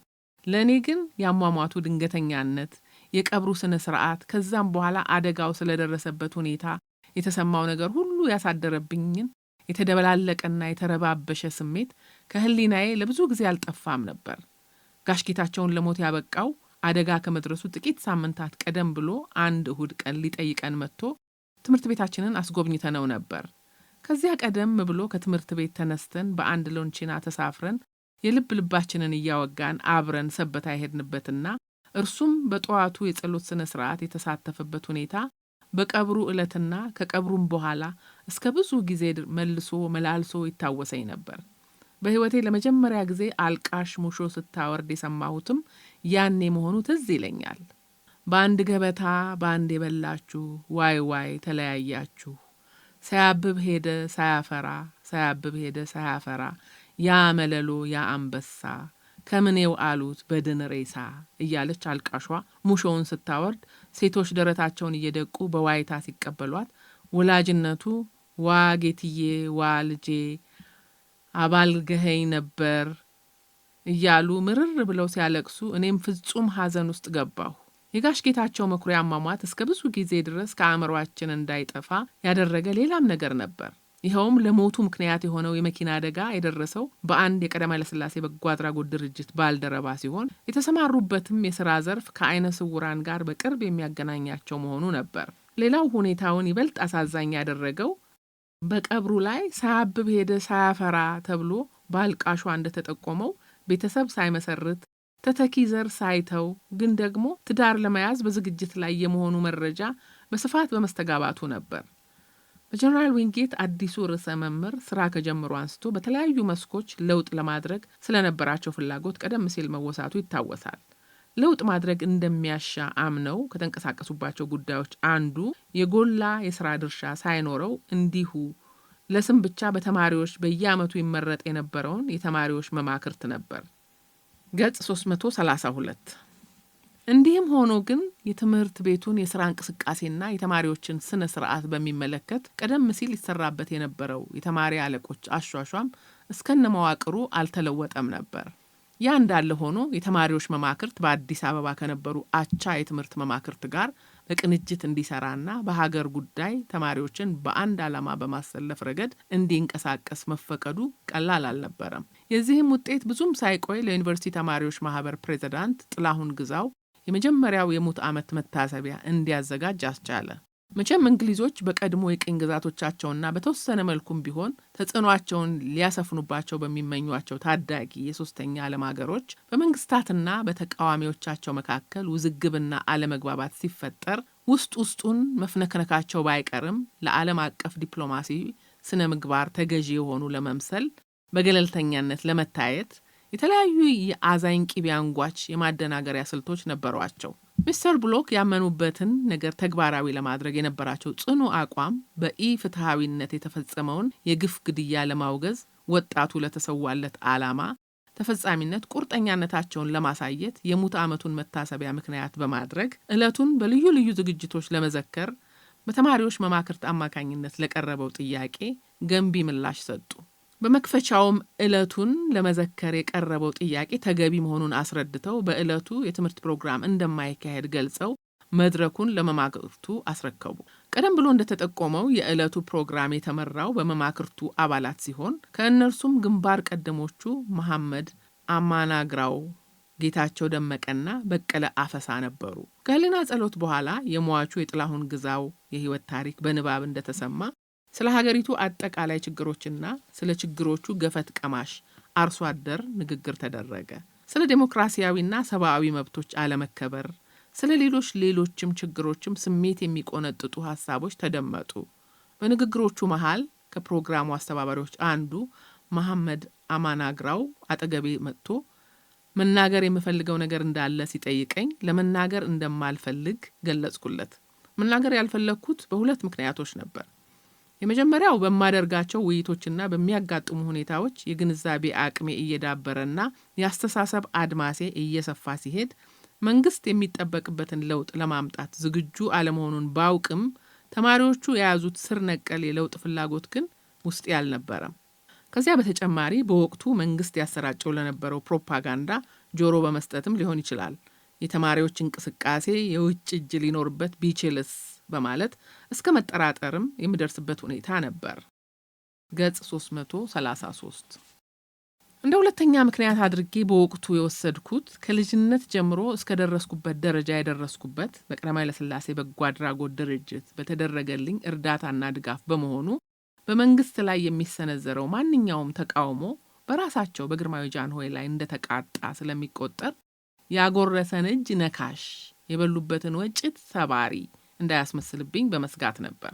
ፕሮግራሙ ተጠናቆ ከተበታተንን በኋላ ቀኑን ሙሉ ግቢው የሐዘን ድባብ እንዳጠላበት ዋለ። ምሳ ላይ አብሮኝ ከሚቀመጠው ከእጅጉ ጋር እንደለመድኩት ውይይት ለመጀመር ስሞክር የዛሬው ቀን አንድ ትልቅ ሰው ያጣንበት ነው በማለት ባጭሩ ቆረጠኝ። ምሳው አብቅቶ ወደ መኝታ ቤታችን ስንሄድ ውይይት ለመጀመር እንደገና ሳኮበኩብ ዛሬ በምንም ጉዳይ ባንነጋገር ይሻላል ሲለኝ የፖለቲካ አቋም ልዩነታችን ካሰብኩት በላይ ሰፊ እንደሆነና ጓደኝነታችን እክል እንዳይገጥመው መስጋት ጀመርኩ። የጥላሁን ግዛው የሙት ዓመቱን የመታሰቢያ ዝግጅት በተካሄደ በሳምንት ጊዜ ውስጥ ለገና፣ ለጥምቀትና ለቃና ዘገሊላ በዓላት ትምህርት ቤቶች ይዘጉ ስለነበር የእረፍቱን ጊዜ ለማሳለፍ የሄድኩት በተደበላለቀ ስሜት ነበር። ከዚያ በፊት ይደረግ እንደነበረው የነጻ ትምህርት ዕድል ተጠቃሚዎች ለገናና ለፋሲካ የእረፍት ጊዜያት ከትምህርት ቤቱ ውጪ በምንቆይበት ጊዜ የቀኑ የምግብ ሂሳባችን ይሰጠን ስለነበር በርከት ያለ ገንዘብ ነበረኝ። እንደነዚያ ባሉ ሁኔታዎች የገንዘብ አቅሜ ጥቂት ሻል ሲል ለመዝናናትና አልፎ አልፎ ለሌሎች በመስጠት የመንፈስ እርካታ ማግኘት እንጂ በተፈጥሮ ልብስና ሌሎች ለህይወት አስፈላጊ ነገሮችን የመግዛት ባህሪ ባይኖረኝም ያኔ ግን ሰበታ ከመሄዴ በፊት የተወሰኑ ነገሮች ገዛሁ። በተለይ አባባራንከን ያለባበሴ ሁኔታ ሁልጊዜ አሳስቧቸው ለምን እንደሌሎቹ ጓደኞቼ ጥሩ ልብሶች እንደማይኖረኝ በግልጽ የጠየቁኝ ጊዜ ስለነበር ያን ጊዜ ልብስ ለመግዛት መወሰኔን እንደ ገንቢ የህይወት ለውጥ ጅምር ነበር ያዩት። ዳሩ ምን ያደርጋል፣ ያንንም ያህል ለዘለቄታው አልገፋሁበትም። በአመቱ መጀመሪያ ትምህርት ቤቱን የለቀቁት እነ ተሾመ አሰግድ፣ ሰለሞን ኃይለ ሥላሴና ዘመድ ገብረ አምላክ አብሯቸው መኖር የጀመረው ከእነርሱ በአንድ አመት ቀድሞ ኮከበ ጽባህ የገባው ደምሴ አስፋው እንዲሁም በዩኒቨርሲቲ የአንደኛ ዓመት ትምህርቱን የጀመረው በቀለ ኃይለ ሥላሴ ሁሉ የረፍት ጊዜያቸውን ለማሳለፍ ሰበታ መጥተው ስለነበር ኳየሩና ኦርኬስትራውን ለማጠናከር መልካም አጋጣሚ ፈጠረ። በእኔና በሌሎችም የካዛንችስና የሰበታ መርሐውራን የቀድሞ ተማሪዎች የተደረሱ ዘፈኖችን ግጥሞቻቸውንና ዜማዎቻቸውን በማዋሃድ ጥሩ የሙዚቃ ቅንብሮች በመስራት የኦርኬስትራውን የብቃት ደረጃ ለማጎልበት የረፍቱ ጊዜ ምቹ ሁኔታ ፈጠረ። ገጽ 334። በልጃገረዶቹም በኩል እንዲሁ የረፍቱን ጊዜ እዚያው ሰበታ ለማሳለፍ መጥተው ስለነበር የኳየሩ ጥንካሬ ወደ ነበረበት እንዲመለስ አስተዋጽኦ ማድረጋቸው አልቀረም። ከዚህ ሁሉ ይልቅ ግን ለእኔ ትልቁ ቁም ነገር የነበረው ባለሽቶዋና ባለደብዳቤይቱ እያልኩ በተደጋጋሚ ያነሳሳኋቸው አዳነችና ታደጉ ወደ ሰበታ መምጣታቸው ነበር። የረፍቱ ጊዜ አብቅቶ ለመጀመሪያው መንፈቃ ዓመት አጠቃላይ ፈተና የመጨረሻ ዝግጅት እናደርግ በነበረበት ወቅት አዲሱ ርዕሰ መምህር ሚስተር ቡሎክ የጀመሩትን የለውጥ ሂደት በመቀጠል የፕሪፌክቶችን ስልጣን ገደቡ። የሁለተኛ ደረጃ መልቀቂያ ፈተና እየተቃረበ ሲመጣ እንደ ሌሎቹ ጓደኞቻቸው የቀድሞዎቹ አለቆችም ሙሉ ጊዜያቸውን በፈተናው ዝግጅት ላይ ማተኮር ስለነበረባቸው በትምህርት ቤቱ በቆየው ልማድ መሰረት በአዲሶቹ ተሿሚዎች በ11ኛ ክፍል ተማሪዎች ተተኩ። ከአዲሶቹ ተሿሚዎች ጋር በተመሳሳይ የክፍል ደረጃ ላይ ስለነበር አብዛኞቹን በቅርብ የማውቃቸው ሲሆን በተለይ በሄድ ቦይነት የተሾመው የቅርብ ጓደኛዬ መሐመድ አልአቢብ ነበር። መቼም ያልዘሩት አይበቅልም ነውና ነገሩ በቂ ዝግጅት ካላደረጉበት ፈተና ጥሩ ውጤት መጠበቅ ሞኝነት እንደመሆኑ እኔም ጥሩ ውጤት አገኛለሁ ብዬ ያልጠበቅሁ ቢሆንም ውጤቴ ከገመትኩት በላይ እጅግ በጣም አሽቆልቁሎ ምን ሆኜ ነው የወደፊት ህልሜን በገዛ እጄ ያጨናገፍኩት በማለት ራሴን እስከ መውቀስ አደረሰኝ። ገና አንደኛ ደረጃ ከነበርኩበት ጊዜ አንስቶ ስጓጓለትና ስመኘው የነበረው ተምሬ ቤተሰቦቼን የመርዳት የተቀደሰ ዓላማ አቅጣጫ መሳቱ እረፍት የሚሰጥ ስላልነበር ለህሊናዬ መልስ መስጠት የውዴታ ግዴታዬ መሆኑን አመንኩበት። ይህ ምላሽ ግን የአንድ ሰሞን ሳይሆን በወደፊት ህይወቴ ሁሉ የታየ በመሆኑ በቀጣይ ክፍሎች በጉልህ የምተርከው ይሆናል። በቀደመው ዓመት በዩኒቨርሲቲ ተማሪዎች ማህበር ፕሬዝዳንት በጥላሁን ግዛው ላይ የተፈጸመው የግፍ ግድያ ብርቱ ቁጣ ማስነሳቱን መግለጽ ይታወሳል። ይህ አንድ ነገር ሆኖ ከዚያ በፊትም ሆነ በኋላ ይስተዋል የነበረው ዘርን ማዕከል ያደረገ ግጭት ግን በተማሪው አንድነት ላይ ትልቅ ጥላን ማጥላቱ አልቀረም። እንዲያውም የዩኒቨርሲቲ ተማሪዎች ማህበር መሪዎች ለግጭቱ መንግስትን ተጠያቂ በማድረግ ተማሪዎቹን ለማሳመን ባይንቀሳቀሱ ኖሮ የበለጠ መከፋፈል ተፈጥሮ እንቅስቃሴው ጨርሶ ሊዳፈን ይችል እንደነበረም መገመቱ የሚያዳግት አይመስለኝም። በቀጣዩ ዓመት ተማሪዎችን የማስተባበሪያና ለእንቅስቃሴውም የማሰለፊያው መሪ መፈክር ምን ሊሆን እንደሚችል እየተጠበቀ ያለ ሁለተኛው መንፈቃ ዓመት ተጀምሮ ብዙም ሳይቆይ በልዑል መኮንን ትምህርት ቤት የተከሰተ ወቅታዊ ችግር የእንቅስቃሴው የትኩረት ነጥብ እንዲሆን በትምህርት ቤቱ የተማሪዎች መማክርት ተጠየቀ። ገጽ 335። ምክንያቱ ደግሞ ገንዘብ ከፍለው ለመታከም ለሚችሉ ህሙማን ብቻ ሳይሆን አቅም የሌላቸው ችግረኞች ነፃ የሕክምና አገልግሎት እንዲያገኙ ታስቦ የተቋቋመው የቅዱስ ጳውሎስ ሆስፒታል አገልግሎቱን ለማስፋት ወደ አዲስ ስፍራ እንዲዛወር መወሰኑ ነበር። ቀድሞ ሆስፒታሉ የነበረበት መርካቶ ልዑል መኮንን ትምህርት ቤት አካባቢ ያለ ቦታ ለአውቶቡስ መናኸሪያ እንዲውል መወሰኑም የልዑል መኮንን ተማሪዎች መማክርት የድረሱልኝ ጥሪ እንዲያሰማ አደረገው።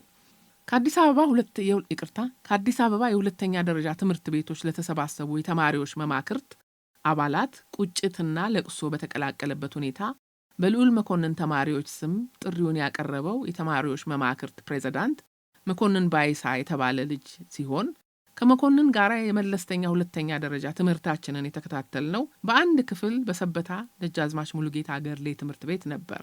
በዚያን ጊዜ በትምህርት ቤቱ ከነበረው ተሳትፎ አንጻር ሲታይ ከዓመታት በኋላ ለዚያ ደረጃ ይደርሳል ብሎ በወቅቱ ለማሰብም ለመገመትም የሚቻልበት ሁኔታ አልነበረም። ዳሩ ግን የታሪክ ጉዞ ወደፊት እንጂ ወደ ኋላ ስላይደለ ሰው በጊዜውና በእድሉ በአግባቡ ከተጠቀመ እንኳንስ የተማሪዎች መማክርት ፕሬዝዳንት ሌላም መሆኑ እሙን ነበር። እንደ እውነቱ ከሆነ መጀመሪያውኑም ቢሆን መርካቶን በመሰለ የገበያ ማዕከል ህዝብ አዳም ከየትም ተጠራርቶና ተሰባስቦ በደመ ነፍስ ከመግባባት በቀር ሁካታውና ጫጫታው እርስ በርስ ለመደማመጥ እንኳን በሚያስቸግርበት ሁኔታ ለትምህርት ቤቱ መፍትሄ መፈለግ ሲገባ የአውቶቡስ መናኸሪያ ሊሰራ መታሰቡ ብዙ ጥያቄዎችን መፍጠሩ የሚገርም አልነበረም። በእንቅርት ላይ ጆሮ ደግፍ እንዲሉ መናኸሪያው አገልግሎት መስጠት ሲጀምር የአውቶቡሶቹ ጥሩምባ፣ የረዳቶችና የተሳፋሪ ጥሪ፣ ከየአውቶቡሶቹ በድምጽ ማጉያዎች የሚለቀቀው ሙዚቃ፣ የአዟሪዎቹ ዕቃቸውን ማስተዋወቅ፣ ሌላው ሁካታና ትርምስ በአካባቢው ያለማቋረጥ የሚያስተጋባ መሆኑ የሚጠበቅ ነበር። በመሆኑም መማክርቱ በዚያ ሁኔታ ላይ ትምህርት የመከታተሉን አስቸጋሪነት በመግለጽ ለሚመለከታቸው አካላት ቅሬታቸውን አሰምተው በቂ ምላሽ ስላላገኙ ሊወስዷቸው ላቀዷቸው ተጨማሪ እርምጃዎች የልዑል መኮንን ትምህርት ቤት ተማሪዎች በተወካዮቻቸው በኩል የአዲስ አበባ ትምህርት ቤት ተማሪዎችን ትብብር ነበር የጠየቁት። ጉዳዩ የአንድ ትምህርት ቤት ጉዳይ እንጂ ብሔራዊ ይዘት ስላልነበረው ጥያቄው ለዩኒቨርሲቲ ተማሪዎች ሚዛን የሚደፋ አልነበረም። በአዲስ አበባ ትምህርት ቤቶች ተማሪዎችን በኩል ለጥቂት ቀናት የተቃውሞ እንቅስቃሴዎች ከተካሄዱ በኋላ ጉዳዩ የአንድ ትምህርት ቤት የመሆኑ እውነታ ረዘም ላለ ትግል ተማሪዎችን ለማሰለፍ ሳይችል ቀረ። ገጽ 336 የኛ ትምህርት ቤት የተማሪዎች መማክርት ግን የልዑል መኮንን ትምህርት ቤት ተማሪዎች ጥያቄ የፈጠረውን አጋጣሚ በመጠቀም ከትምህርት ቤታችን ውስጣዊ ችግሮች ጋር የተያያዙ ጥያቄዎች በማንሳት ትምህርት የማቆሙ እንቅስቃሴውን ገፋበት። ያ ሁሉ ሲሆን ተማሪዎች በሙሉ እንደ አንድ ልብ መካሪ፣ እንደ አንድ ቃል ተናጋሪ ከመማክርቱ ጎን ነበሩ ማለት አይደለም።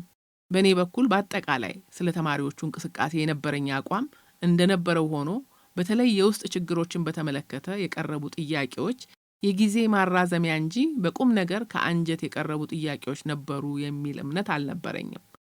ለአንድ ተጨማሪ ሳምንት የትምህርቱ ፕሮግራም ከተስተጓጎለ በኋላ በሳምንቱ መጨረሻ አርብ ከሰዓት በኋላ ጠቅላላ ስብሰባ እንደሚካሄድ የሚያስገነዝብ ማስታወቂያ ተለጠፈ። በተባለው ሰዓት አዳራሹ በተማሪዎች ከአፍ እስከ ገደፉ እንደሞላ ርዕሰ መምህሩ ሚስተር ቡሎክ አካዳሚያዊ ካባቸውን ለብሰው በምክትል ርዕሰ መምህሩ አጃቢነት በኋላው በር ወደ አዳራሹ ሲገቡ ከመቀመጫችን ብድግ ብለን ተቀበልናቸው።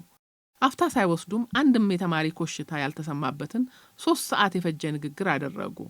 በዚያ 3 ሰዓት በፈጀው ንግግራቸው እርሳቸው ወቅታዊና አንገብጋቢ ናቸው ብለው ያመኑባቸው ብዙ ጉዳዮች የተነሱ ቢሆንም በንግግራቸው መሃል ያተኮሩባቸው ግን 2 ፍሬ ሐሳቦችን ነው። የመጀመሪያው ለመሆኑ ጀነራል ዊንጌት ለመግባት ለሚሰጠው ፈተና እጩ ሆናችሁ ስትቀርቡና ፈተናውንም ስትፈተኑ ስለነበረባችሁ ጭንቀት፣ ፈተናውን ማለፋችሁን ስትሰሙ ስለተሰማችሁም ደስታና ለመግባትም ስለነበራችሁ ጉጉት ላስታውሳችሁ ይገባኛልን? አንዱ ነበር። ሁለተኛው ይህ ትምህርት ቤት በሀገሪቱ ካሉት ጥሩ ትምህርት ቤቶች አንዱ ቢሆንም በሰበብ አስባቡ የትምህርት ፕሮግራማችሁ ከተስተጓጎለ ይህች ሀገር ብዙ ተስፋ የሚኖራት አይመስለኝም ማለታቸውና ስለ አገሪቱ መጻኢ ዕድል ማብራራታቸው ነው። እነዚያ 2 ፍሬ ሐሳቦች በተለይ ተገቢውን አጽንኦት ለመፍጠር በተደጋጋሚ የተጠቀሙበት አይ ሪማይንድ ዩ ዛሬም ስለ ሚስተር ብሎክ ባሰብኩ ቁጥር ወደ አእምሮዬ ይመጣል። ሚስተር ብሎክ ያንን ሁሉ ሰዓት አንገብጋቢ ናቸው ብለው ስላመኑባቸው በርካታ ጉዳዮች ሲጠቃቅሱ በተማሪዎቹ መማክርት አማካኝነት በጽሑፍ ስለቀረቡት ጥያቄዎች እስከ ንግግራቸው ማብቂያ ድረስ ትንፍሽ አላሉ። በንግግራቸው ማብቂያም ቢሆን ጥያቄዎቹ መቅረባቸውን እንጂ ለጥያቄዎቹ ቁርጥ ያለ መልስ አልሰጡም። ብቻ የታገዱ ተማሪዎች መመለስም ሆነ የሌሎች ጥያቄዎች መልስ በሚቀጥሉት ቀናት በምታሳዩት የሥነ ሥርዓት ሁኔታ ይወሰናል ብለው ከአዳራሹ ወጡ። ስብሰባውም በዛው ተበተነ። ገጽ 337 ከዚያ በኋላ ትምህርት ከመጀመሩ ውጪ አማራጭ ሐሳብ ያቀረበ አልነበረም። ትምህርት ከተጀመረ ከጥቂት ጊዜ በኋላ የታገዱት ተማሪዎች ወደ ትምህርት ቤታቸው ሲመለሱ ሻክሮ የቆየው ግንኙነት ቀስ በቀስ እየተለሳለሰ ሄዶ 25ኛውን ዓመት የትምህርት ቤቱን የብር ኢዮቤልዩ ለማክበር ዝግጅቱ ተጀመረ። በዚያው በመጀመሪያው በልዑል መኮንን ትምህርት ቤት ጉዳይ ኋላም በእኛው በራሳችን ትምህርት ቤት የውስጥ ችግሮች የትምህርቱ ፕሮግራም በተስተጓጎለበት ሰሞን በሁለተኛ ደረጃ ትምህርት ቤቶች እንማር የነበርነውን አይነ ስውራንን በሚመለከት ከወደ ቀዳማዊ ኃይለ ሥላሴ በጎ አድራጎት ድርጅት በውሳኔ መልክ ተላለፈ የተባለ ደስ የማይል ወሬ መሰራጨት ጀመረ። ይህም ደስ የማይል ወሬ ፍሬ ነገሩ በአማካይ ውጤታቸው ከ75% በታች የሆኑ ተማሪዎች ከድርጅቱ የሚያገኙት ማንኛውም እርዳታ የሚቋረጥ መሆኑን የሚያረዳ ነበር። ውሳኔው በቀጨኔ ሕፃናት ማሳደጊያ እየኖሩ እቴጌ መነን ትምህርታቸውን ይከታተሉ የነበሩ ልጃገረዶችን እጣ ፈንታ በእጅጉ የሚፈታተን መሆኑ አጠያያቂ አልነበረም። ወርሃዊ የኪስ ገንዘብ እየተሰጣቸው በሌሎች ሁለተኛ ደረጃ ትምህርት ቤቶች ሲማሩ የነበሩ ተማሪዎች ጉዳይም በወጉ የታሰበበት አይመስልም። አይነ ስውራን ሁሉ በቀለም ትምህርት እስከ መጨረሻው ሊዘልቁ አይችሉም ተብሎ እንኳን ቢታሰብ አይነ ስውራንን በተለያዩ የሥራ መስኮች ለማስተማራት የነበረው እድል እጅግ በጣም ጠባብ መሆኑ ነገሩን ይበልጥ መወያያ እንዲሆን እንዳስቻለው አስታውሳለሁ። ለማንኛውም ያ የተሰራጨው ወሬ በየአካባቢው ለነበረው አይነ ስውራን ሲዳረስ ከተናጠል የግልፍተኛነት እርምጃ ይልቅ በጋራ ምክክር የማድረጉን አስፈላጊነት አመንበት። እንደማስታውሰው ጉዳዩ የሁለተኛ ደረጃ ተማሪዎች ቢሆንም ችግሩ የሁሉም አይነ ስውር ነው በሚል ሐሳብ ጥሪ እንዲተላለፍ የታሰበው ለዩኒቨርሲቲ ተማሪዎችም ጭምር ነበር።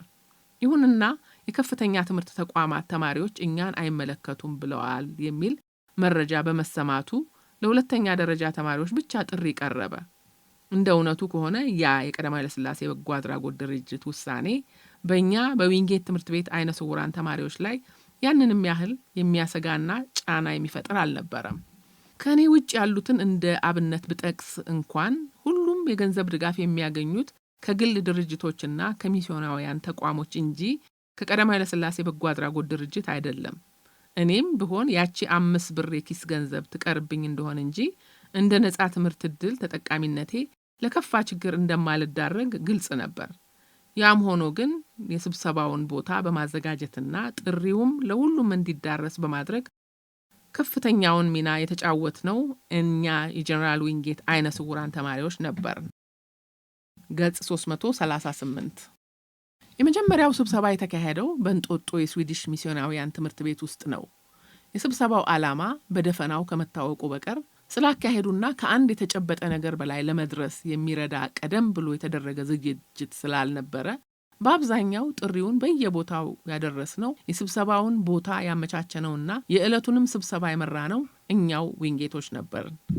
ስለ ድርጅቱ እቅድ የተሰራጨውን ወሬ ከሚያስከትለውም አንድምታ ጋር አገናዝቦ ተስፋችንን ምን ያህል እንደሚያጨልመው ሕይወታችንንም እንደሚያመሰቃቅለው ተናግሮ ማሳመኑ ከባድ አልነበረም። ይልቁንስ ለተወሰነ ጊዜ ግራ ያጋባን በቅደም ተከተል ስለምንወስዳቸው እርምጃዎች የጋራ አቋም መያዙ ነበር። በስብሰባው ተሳታፊዎች የቀረቡ የተለያዩ ሐሳቦች መጠነኛ ውይይት ከተደረገባቸው በኋላ በሰማነው ወሬ መደናገጣችንን፣ የተሰማንን ቅሬታ እንዲገልጹልን 2 ተወካዮችን መረጥን። በቀጣይነትም እንቅስቃሴያችንን የሚያስተባብርልን ኮሚቴ አቋቋምን። ስብሰባው በመደረጉ ደስ ተሰኝቼ ነበር። ለደስታዬ ምክንያቱ ደግሞ በዕለቱ በቅጽል ስሞቻቸው በተደጋጋሚ የጠቀስኳቸውን ልጆች በግንባር ማግኘቴ ነበር። እንዲያውም በአዳራሹ የወንበር እጥረት ስለነበረ መቀመጫም የማግኘት ቅድሚያ ለልጃገረዶቹ ስለተሰጠ አንድ ወንበር ላይ እንድንቀመጥ ታደጉ ደጋግማ ጋብዛኝ ነበር። ክፋቱ ግን ስብሰባውን ለመምራት ወደፊት መውጣት ስለነበረብኝ በእድሉ ሳልጠቀም ቀረሁ። የሆነ ሆኖ የላክናቸው ተወካዮች ከድርጅቱ ባለስልጣናት ጋር ከተነጋገሩ በኋላ ባመጡት ምላሽ የድርጅቱ አቋም እንደማይለወጥ ተረዳን። ውሳኔው ያስፈለገውም የሁለተኛ ደረጃ መልቀቂያን ጥሩ ውጤት አግኝተን ዩኒቨርሲቲ ለመግባት ይበልጥ እንድንበረታታ እንጂ ለእኛ እንደመሰለን እኛን ለመጉዳትና ተስፋ ለማስቆረጥ አለመሆኑን እንደነገሯቸው ሰማን። በቀጣይ ምን ማድረግ እንደምንችል በስብሰባው ተሳታፊዎች የተመረጥን የኮሚቴ አባላት እያወጣን እያወረድን እያለን ለግርማዊ ጃንሆይ ደብዳቤ ብንጽፍ ደብዳቤያችንንም እንዲያደርሱልን ልዑል ራስ እምሩ ኃይለ ሥላሴን ብንጠይቅ የሚል ሐሳብ የኮሚቴው አባላት ከነበሩት ጥላሁን ምረቱና መኮንን አንዱ ዓለም ቀረበ። ከራስ እምሩ የልጅ ልጆች 2ቱ የነ ጥላሁን የክፍል ጓደኞች ስለነበሩ እርሳቸውን በልጆቹ በኩል ማግኘት እንደሚቻል ኮሚቴው ስላመነበት ደብዳቤውን የማርቀቁ ሥራ ተጀመረ። ለግርማዊነታቸው የተጻፈው ደብዳቤ ዋና መልእክት አማካይ ውጤታችን ከ75 በታች ከሆነ ድርጅታቸው የሚያደርግልንን እርዳታና ድጋፍ እንደማይቀጥል መወሰኑ ከምስኪን ልጆቻቸው አብዛኞቻችን ትምህርት እንድናቋርጥ ለልመና እንድንዳረግ የሚያደርግ መሆኑን የሚያብራራ ነበር። ገጽ 339 የተላኩት የነ መኮንን ጓደኞች ልዑል ራስ እምሩ በጉዳዩ በጣም ያዘኑ ቢሆንም ከተማሪዎች ረብሻ ጋር በተያያዘ ከግርማዊነታቸው ጋር መቀያየማቸውን እንዳሳወቋቸው ነገሩን። እንዲያም ሆኖ ደብዳቤውን ለማድረስ እንደማይከብዳቸው አሳውቀው መቀበላቸውን ጠቀሱልን። እውነትም ልጆቹ እንዳሉት ደብዳቤያችንን በነጥላሁን ጓደኞች በኩል ለራስ እምሩ ከላክን ከጥቂት ሳምንታት በኋላ ግርማዊ ጃንሆይ በጉዳዩ በጣም አዝነው የድርጅቱን ዋና አስተዳዳሪ አቶ አበበ ከበደን መገሰጻቸውን በተባራሪ ወሬ ሰማን። በእርግጥም ከዛ በኋላ ከቀጣዩ ዓመት ጀምሮ ተፈጻሚ ይሆናል ተብሎ ወሬው በስፋት የተናፈሰው ሕግ ደብዛው ጠፋ። ይህ ብርታት ሆኖን ሳይሆን አይቀርም በዚያ በመጀመሪያው ስብሰባ የተቋቋመው ኮሚቴ ቀዳሚ ነገሩን ካሳካ በኋላ ሌሎች የጋራ ችግሮቻችንን በጋራ ለመፍታት የማስተባበር ኃላፊነት ተሰጥቶት ስለነበረ የሁለተኛ ደረጃ አይነ ስውራን ተማሪዎች ህብረት እንዲመሰረት አደረገ። ህብረቱን ከህዝብ ጋር ለማስተዋወቅም እንቅስቃሴ ተጀመረ። አስቀድመን የተመኘነው በአጠቃላይ አይነ ስውራንን ስለሚመለከቱ ጉዳዮችና በተለይም ስለ ህብረታችን ዓላማ በሬዲዮ መግለጫ መስጠት ቢሆንም ጥያቄያችን ግን አልተሳካም። በጊዜው የኢትዮጵያ ሬዲዮ ፕሮግራም ዳይሬክተር አቶ ሰለሞን ደሬሳ ከትምህርት ሚኒስቴር ፈቃድ ካልተሰጠ በስተቀር ስለ ተማሪዎች ምንም አይነት ነገር በሬዲዮ ማቅረብ እንደማይቻል ስለነገሩን የሬዲዮውን አማራጭ ትተን በአንድ አመቺ ቦታ ህዝባዊ ውይይት ለማካሄድ ሁኔታዎችን ማመቻቸት ጀመርን። በዚያን ጊዜ ያለ ብዙ ውጣ ውረድ በነጻ ህዝባዊ ስብሰባ ለማካሄድ ተመራጩ የወጣት ወንዶች ክርስቲያናዊ ማህበር ወወክማ አዳራሽ ነበር። እኛም ህዝባዊ ስብሰባ ለማካሄድ ጠይቀን ስለተፈቀደልን አቶ ገነቱ ይግዛው የተባሉ የብስራተ ወንጌል ታዋቂ ጋዜጠኛ ውይይታችንን እንዲመሩልን ጠይቀናቸው ፈቃደኛ ስለሆኑልን ከጠበቅነው በላይ በርካታ ታዳሚዎች በተገኙበት ህዝባዊ ስብሰባችንን በተሳካ ሁኔታ አካሂደን የህብረታችንንም ዓላማ ለማስረዳት ጥሩ አጋጣሚ አገኘን። እርስ በርሳችን ይበልጥ ለመቀራረብና ስለ ቀጣይ እቅዶቻችንም ለመመካከር ትምህርት ቤት ተዘግቶ ለክረምት እረፍት እስኪበታተን ድረስ ተከታታይ ስብሰባዎች አደረግን።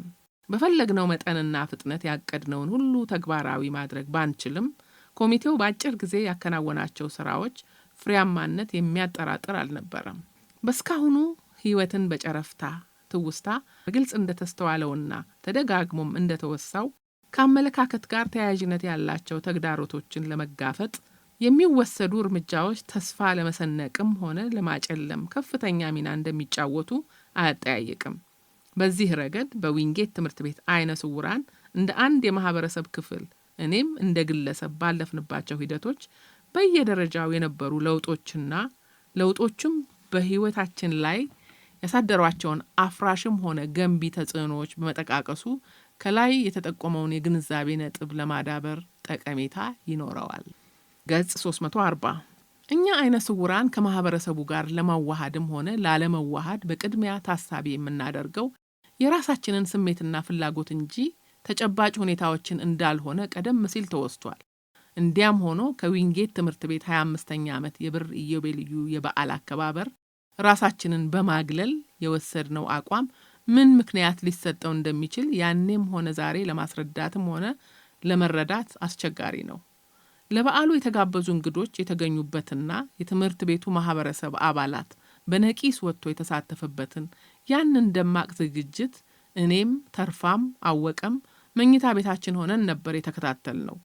ስነ ስርዓቱ አብቅቶ የቀድሞ ተማሪዎች የነበሩባቸውን መኝታ ቤቶች ሲጎበኙም አንዳንዶቹ ተዋውቀን ለምን እንዳልተገኘን ሲጠይቁንም በቂ ምላሽ ልንሰጣቸው እንዳልቻልን ግልጽ ነበር። ለማንኛውም ይህ ጥያቄ ገፋፍቶን ሳይሆን አይቀርም በምሽቱ የራት ግብዣና የመዝናኛ ዝግጅት ላይ ተሳተፍን። ከሌሊቱ 5 ሰዓት እስከ 8 ሰዓት በነበረው የክብር ዘበኛ ኦርኬስትራ የሙዚቃ ትርኢትም ላይ ታደምን። ይህን አጋጣሚ እዚህ ስፍራ ላይ ማንሳቴ እንደዚያ እኛ በመሰለንና ባሰብነው መንገድ ብቻ ሲያሻን ከማህበረሰቡ ለማዋሃድ አለዚያም ራሳችንን ለማግለል እንከተለው የነበረው የህይወት መስመር ዋጋ አስከፍሎናል ብዬ ስለማስብ ነው። ይህም ማህበረሰቡ አውቆም ይሁን ሳያውቅ ሰብአዊ ክብራችንን ከመሸራረፉና የተፈጥሮ መብታችንን ከመጋፋቱ ጋር ተደምሮ ለጎላ ስነ ልቦናዊ ጠባሳ እንደዳረገን እሙን ነው። እንግዲህ የሁለተኛ ደረጃ አይነ ስውራን ተማሪዎች ህብረትና መሰል የመሰባሰቢያ መንገዶች የእኛን አመለካከት ሚዛናዊ ለማድረግና ትክክለኛውን አቅጣጫ ለማስያዝ የህብረተሰቡንም ግንዛቤ ለማዳበር ከፍተኛ አስተዋጽኦ ሊያበረክቱ ይችሉ ነበር። ቢሆንም በወቅታዊ ችግሮች ላይ ከማተኮር በቀር በጥናት የተደገፈ እቅድና ፕሮግራም የመንደፍ ልምዱም አቅሙም ስላልነበረ አይነ ስውራን በትምህርትም በኑሮም የሚያጋጥሙንን ችግሮች በጥሞና አስተውሎ መፍትሄዎች ወደ ማፈላለግ ለመሸጋገር ፈርቀዳጅ እንቅስቃሴ ለማድረግ አልተቻለም። ጊዜና ሁኔታዎች በፈቀዱልን መጠን ግን በትናንሽ ቡድኖች ሆነን በጉዳዩ ላይ መወያየታችን አልቀረም። በዚያን ወቅት ዊንጌት ከነበርነው 6 አይነ ስውራን 5ታችን በየቀኑ እንገናኝ ስለነበር ጠለቅ ያለ ውይይት ለማድረግ ሰፋ ያለ እድል ነበረን። እኔ በግሌ ደግሞ ቀጨኔ ህፃናት ማሳደጊያ ስመላለስና የኮከበ ጽባህ ተማሪዎችን ለመጠየቅ ቀበና ጎራ ስል ስላጋጠሙን ተግዳሮቶች ሐሳብ መለዋወጣችን የተለመደ ነገር ነበር። ያም ሆኖ ከውይይት ባለፈ የራሳችንን የተዛባ አመለካከት ለማስተካከልም ሆነ የህብረተሰብ አካልነታችንን በተግባር ለማስመስከር መስራት የሚገባንን ያህል አልሰራንም። ገጽ 341 እዚህ ላይ የግል ንስሐም ሳያስፈልገኝ አይቀርም። እኔ የአይነ ስውራንንና የሌላው ማህበረሰብ ግንኙነት አሳስቦኝ ብዙ ለመወያየት ብጥርም ወደ ቀጨኔ ህፃናት ማሳደጊያ ደጋግሜ መጓዜ ግን ምን እናድርግ ለሚለው መፍትሄ ሽቼ ሳይሆን የግል የፍቅር ግንኙነቴን ለማጠንከር ነበር። እንደማስታውሰው በጊዜው ወደ ቀጨኔ ከመመላለሴ ብዛት 8 ቁጥር አውቶቡስ ቀጨኔ ህፃናት ማሳደጊያ በር ላይ ስትቆም መውረጃው ደርሷል የሚሉኝ ትኬት ቆራጮች ነበሩ። ታዲያ ያ ሁሉ ከዊንጌት ቀጨኔ ከቀጨኔ ዊንጌት ደርሶ መልስ ያለ ፍሬ አልቀረም። በእርግጥ ቀደም ሲል እንዳወሳሁት የመጀመሪያው አጋጣሚ ቢከሽፍም ለበርካታ ጊዜያት እርሷን ይዛት ትመጣ ከነበረች ረዳት ጋር ባደረግናቸው ቆይታዎች ጥንቃቄ በተሞላበት የኃላፊነት ስሜት ልባችንን ከፍተን አብሮነታችንን አጣጥመናል። ያም አልበቃ ብሎ ከብዙ ውትወታና እልህ አስጨራሽ ልምምጥ በኋላ አብረን ለማደር በምንችልበት ሁኔታ ላይ እስከ መግባባት ደረስን። ይሁንና የአዳሩን ሁኔታ የማመቻቸቱ ኃላፊነት እኔ ላይ መውደቁ ከባድ ነበር። ሌላው ቢቀር ጉዳዩን ነግሬው የሚያግዘንን ሰው ማፈላለጉ ብቻ ቀላል እንዳልሆነ ግልጽ ይመስለኛል። እኔ ከዊንጌት እርሷ ከመነን ተጓጉዘን የምንገናኝበትን ቦታና የምናድርበትን ስፍራ መወሰኑ እንዲሁም ለአዳራችን የሚሆነውን ገንዘብ ማዘጋጀቱም ዳገት እንደሚሆን አያጠያየቅም። ከሁሉም ቀዳሚው ግን እኔም ሆንኩ እርሷ ላልታሰበ ችግር እንዳንዳረግ የጀመርነው የህይወት ጉዞ ወደሚያስተጓጉለው አጉል ነገር ውስጥ እንደማንገባ ማረጋገጡ ወሳኝ ነበር። በዚያ ወቅት ያልተጋቡ ጥንዶች አልቤርጎ ማደር ጨርሶ ያልተለመደና እንደ ነውርም የሚቆጠር ስለነበር ነገሩ በተቻለ መጠን በሚስጥር መያዝ ነበረበት። ጥንዶቹ ደግሞ አይነ ስውራን ስንሆን ይበልጥ አነጋጋሪ ሊሆን እንደሚችል መገመቱ አያዳግትም።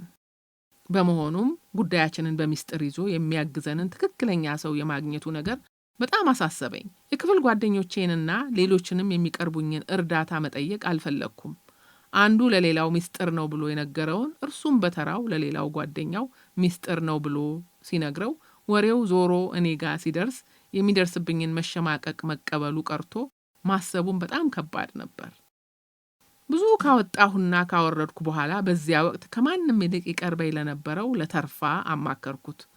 እርሱም በቅርብ ትውውቅም ሆነ በአገር ልጅነት በሚስጥር ጠባቂነቱ የሚተማመንበት አንድ ጓደኛውን ጥሩ ረዳት ሊሆነን እንደሚችል አስቦ አስተዋወቀን። እኔም ስለምንፈልገው እገዛ ካስረዳሁት በኋላ ሊረዳን ፈቃደኛ መሆኑን ገልጾልኝ ጉዳዩንም በሚስጥር እንደሚይዘው አረጋገጠልኝ። ገጽ 342 በዚያ አይነት ሁሉም ነገር መስመር ከያዘ በኋላ እኔና እርሱ ከዊንጌት መርካቶ አውቶቡስ ተራ ቀድመን ደረስን። እርሷም ዘገየች እንጂ አልቀረችም። በአውቶቡስ ለብቻዋ ከመነን መርካቶ ድረስ መጣች። ልጁም አልቤርጎ አስገብቶን ከእግዚአብሔር ይስጥልን በቀር ያላንዳች ወሮታ ያሰብነውን አሳክቶልን ተሰናበተን። አዳሩም ጥንቃቄ በተሞላበት የኃላፊነት ስሜት የደስታና የተድላ የሐሴትና የፍስሐ ሆኖ አለፈ። መቼም ያንን በመሰለ የህልም ዓለም ረጅም ጊዜ መቆየት አይቻልምና በማግስቱ የተለመደው ህይወት ቀጠለ። ቀበና እጠይቃቸው ከነበሩት ተማሪዎች ጋር በእናት ትምህርት ቤታችን የተጓዳኝ ትምህርትና በቀድሞ ተማሪዎች ማህበር የገቢ ማስገኛ እንቅስቃሴዎች ይበልጥ እየተቀራረብን መሄዳችን አልቀረም። የኋላ ኋላ እንደውም በርከት ያሉ ልጃገረዶች የክፍል ጓደኞቻቸው መምጣት ሲጀምሩ ሁኔታዎች መለዋወጥ ጀመሩ። በጊዜው እኔን ጨምሮ የጋራ የመወያያ ቁም ነገር ያደረግነው በአካባቢያቸው የነበረው የአቦ ቤተክርስቲያን የወጣቶች መንፈሳዊ ማህበር ጉዳይን ነበር። በዚያን ጊዜ የነበሩት የኦርቶዶክስ አብያተ ክርስቲያናት የወጣቶች መንፈሳዊ ማህበራት ከመንፈሳዊው ይልቅ ወደ ማህበራዊ ትስስሩ ያዘነብሉ ስለነበር ከልጃገረዶቹ ጋር የተጀመረው ግንኙነት ስር እንዲሰድ ለማድረግ መንፈሳዊ ማህበሩ ጥሩ አጋጣሚ ፈጠረ። የዚህን መልካም አጋጣሚ በጎ ጎን በጉል ለማሳየት የአንዷን የክፍል ጓደኛቸውን ሁኔታ መጥቀስ በቂ ይመስለኛል። ልጅቱ ለአይነ ስውራን ከነበራት ቀና አመለካከት የተነሳ ከክፍል ጓደኝነት አልፎ የነበራት ግንኙነት ዘላቂና ይበልጥ ፍሬያማ እንዲሆን በሚያስገርም ፍጥነት ብሬል አጥንታ አቀላጥፋ ማንበብና መጻፍ ቻለች።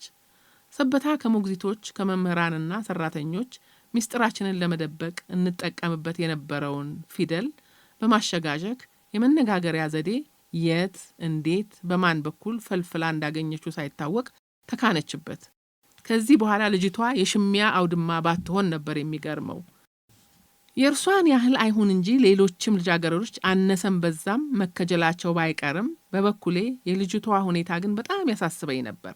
ለዚህም ምክንያቴ ውሎ አድሮ መቼም በሽሚያው አንዳቸው ማሸነፋቸው ስለማይቀር ያ ያሸነፈው ልጅ የእርሷን ፍቅርና አመኔታ ካገኘ በኋላ ግንኙነታቸው ዘላቂ ባይሆን ሊፈጠር የሚችለው ሁኔታ ከግምት ውስጥ በማስገባት ነበር። ሽሚያው ሲጧጧፍ በአንክሮ ካስተዋልኩ በኋላ እንደ ምክርም እንደ ማስጠንቀቂያም ለአንዳንድ ጓደኞቼ ልጅቷ አሁን ሁላችንንም በእህትነት እኩል ከልብ ልትቀርበን ትችላለች። ከሽሚያው በኋላ ግን ሁኔታዎች ተለዋውጠው የእርሷና የአሸናፊው ግንኙነት እርሷ እንዳሰበችውና እንደጠበቀችው ባይሆን ትርቀናለች እያልኩ መናገር ጀመርኩ። ያልኩት አልቀረም። ከዚያች ትሁትና አስተዋይ ባለመልካም ባህሪ ልጅ ከአልማዝ ጌታቸው ጋር የግንኙነታችን ደረጃ ወደ ሩቅ ትውውቅ ወርዶ የቀድሞ ጓደኝነታችን በትዝታ ቀረ። ገጽ 343 አልማዝ በአካባቢዋ ከነበሩ አይነ ስውራን ጓደኞቿ ጋር ብቻ ሳይሆን ርቃ ሄዳ በራሷ ተነሳሽነት ቀጨኔ ህፃናት ማሳደጊያ ከነበሩት አይነ ስውራንም ጋር ተዋውቃ በአጭር ጊዜ ከታደጉ ጋር የቅርብ ጓደኞች ሆና ነበር። በዚያ ግንኙነታቸው በዓላትን በአንድ ላይ ማሳለፍ ጀምረው ኖሮ በአንድ አጋጣሚ እኔ የቀበና ጓደኞቼን ልጠይቅ መጥቼ ታደጉም ከአልማዝ ጋር እዚያው መታ ተገናኘን። እርሷ በጣም ደነገጠች። እኔም በመናደድም በመገረምም ስሜት ግራ ማጋባቴን አንጸባረቅኩ። የእርሷ ድንጋጤ የመነጨው እኔን ባልጠበቀችው ሁኔታ እዚያ ማግኘቷ ሲሆን እኔ ደግሞ ምንም እንኳን ከአልማዝ ጋር መምጣቷን ባውቅም በታደጉ እዚያ መገኘት የተናደድኩትና የተገረምኩት ከወንዶች ያንዳቸው እጅ ሊኖርበት ይችላል ብዬ በመጠርጠሬ ነበር። ለማንኛውም አልማዝ ለእኔና ለታደጉ ግንኙነት አክብሮት ስለነበራት ድንገተኛው ሁኔታ መጥፎ ስሜት ውስጥ እንዳያስገባን በዘዴና በብልሃት አረጋጋችን። ቀደም ሲል ስለ ዊንጌት ትምህርት ቤት 25ኛ ዓመት የብር ኢዮቤልዩ አከባበር ሳወሳ ቅድመ ዝግጅቱ ላይ አላተኮርኩም። ያም የሆነው ዝግጅቱ ከውጥኑ እስከ ፍጻሜው በአብዛኛው የተከወነው ለዚህው ተብሎ በተቋቋመው ኮሚቴ አማካይነት ስለነበር ነው። የኮሚቴው አባላት በአመዛኙ የቀድሞ ተማሪዎች ሲሆኑ ሰብሳቢውም በረከት ኃይለ ሥላሴ ነበር። በትምህርት ቤቱ የተሰየሙ የመምህራን ተማሪዎች ተወካዮች ሳይኖሩበት እንዳልቀረም ይገመታል። አብዛኛው ተማሪ በየክበባቱ ከነበረው ተሳትፎ በቀር ስለ በዓሉም ሆነ ስለ ቅድመ ዝግጅቱ ለመከታተል ፍላጎቱም የባለቤትነት ስሜቱም የነበረው አይመስለኝም። ለበዓሉ በተዘጋጀው ልዩ መጽሔት ስራ ላይ ግን የተማሪዎች ተሳትፎ ከፍተኛ ነበር። የመጽሔቱ ስያሜ ቺንዲት ኮሎኔል ዊንጌት ይመሩት የነበረው የጦር ክፍል መለያ ስም ነበር። ነገር ግን ቺንዲት የኮሎኔል ኋላም የጀነራል ዊንጌት የውሻቸው ስም ነው የሚል ወሬ ከየት መጣ ሳይባል በመዛመቱ ግርታ ተፈጠረ። በዚህም ምክንያትም ግርታውን ለማጥራት የመጽሔቱ ቀዳሚ ቃል አዘጋጆች ሁላችንም የዊንጌት ማህበረሰብ አባላት ቺንዲቶችን እንደሆንን አጽንኦት ሰጥተው ጻፉ። ለመጽሔቱ የሚሆኑ መጣጥፎች ለመምረጥ እንዲረዳ የመጽሔቱ የአማርኛው ዘርፍ አዘጋጅ ጋሽ ሰለሞን በግጥምም ይሁን በስድ ንባብ ጽሑፎች እንድናዘጋጅ የቤት ሥራ ሰጥቶን ነበር። እኔ አሁን ርዕሱን ባላስታውሰውም ያቀረብኩት ግጥም በተማሪዎች እንቅስቃሴ ላይ ያጠነጠነ ነበር።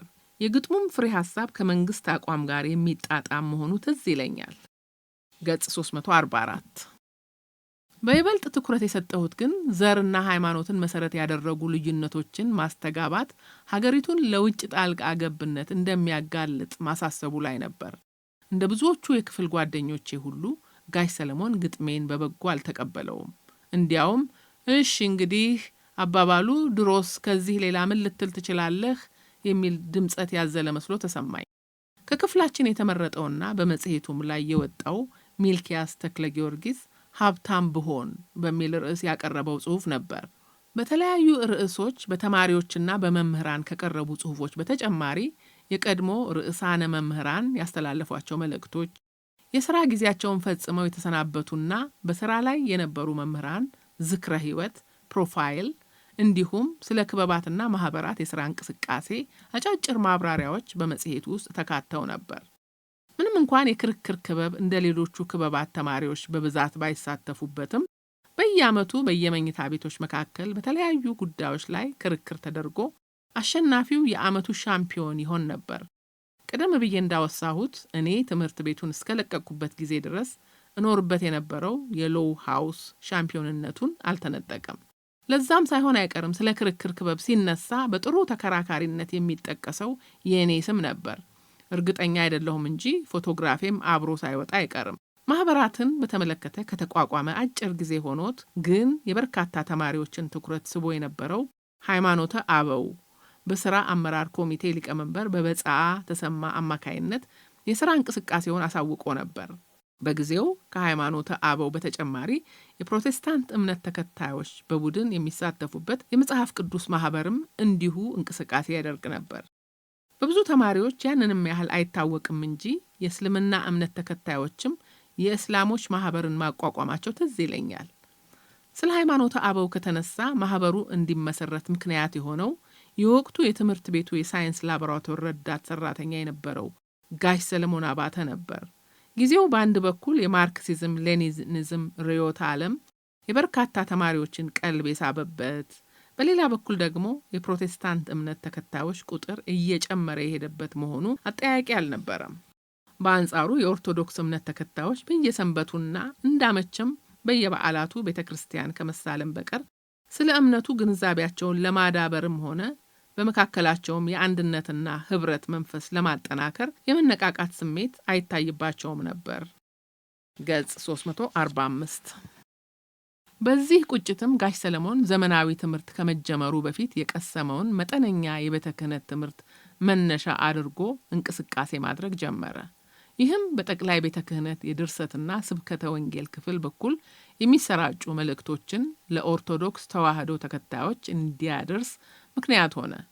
የጋሽ ሰለሞንን ትምህርት በከፍተኛ ስሜትና በታላቅ አድናቆት ይከታተሉ ከነበሩት አንዱ የቅርብ ጓደኛዬ አለማየሁ ብርሃኑ ነበር።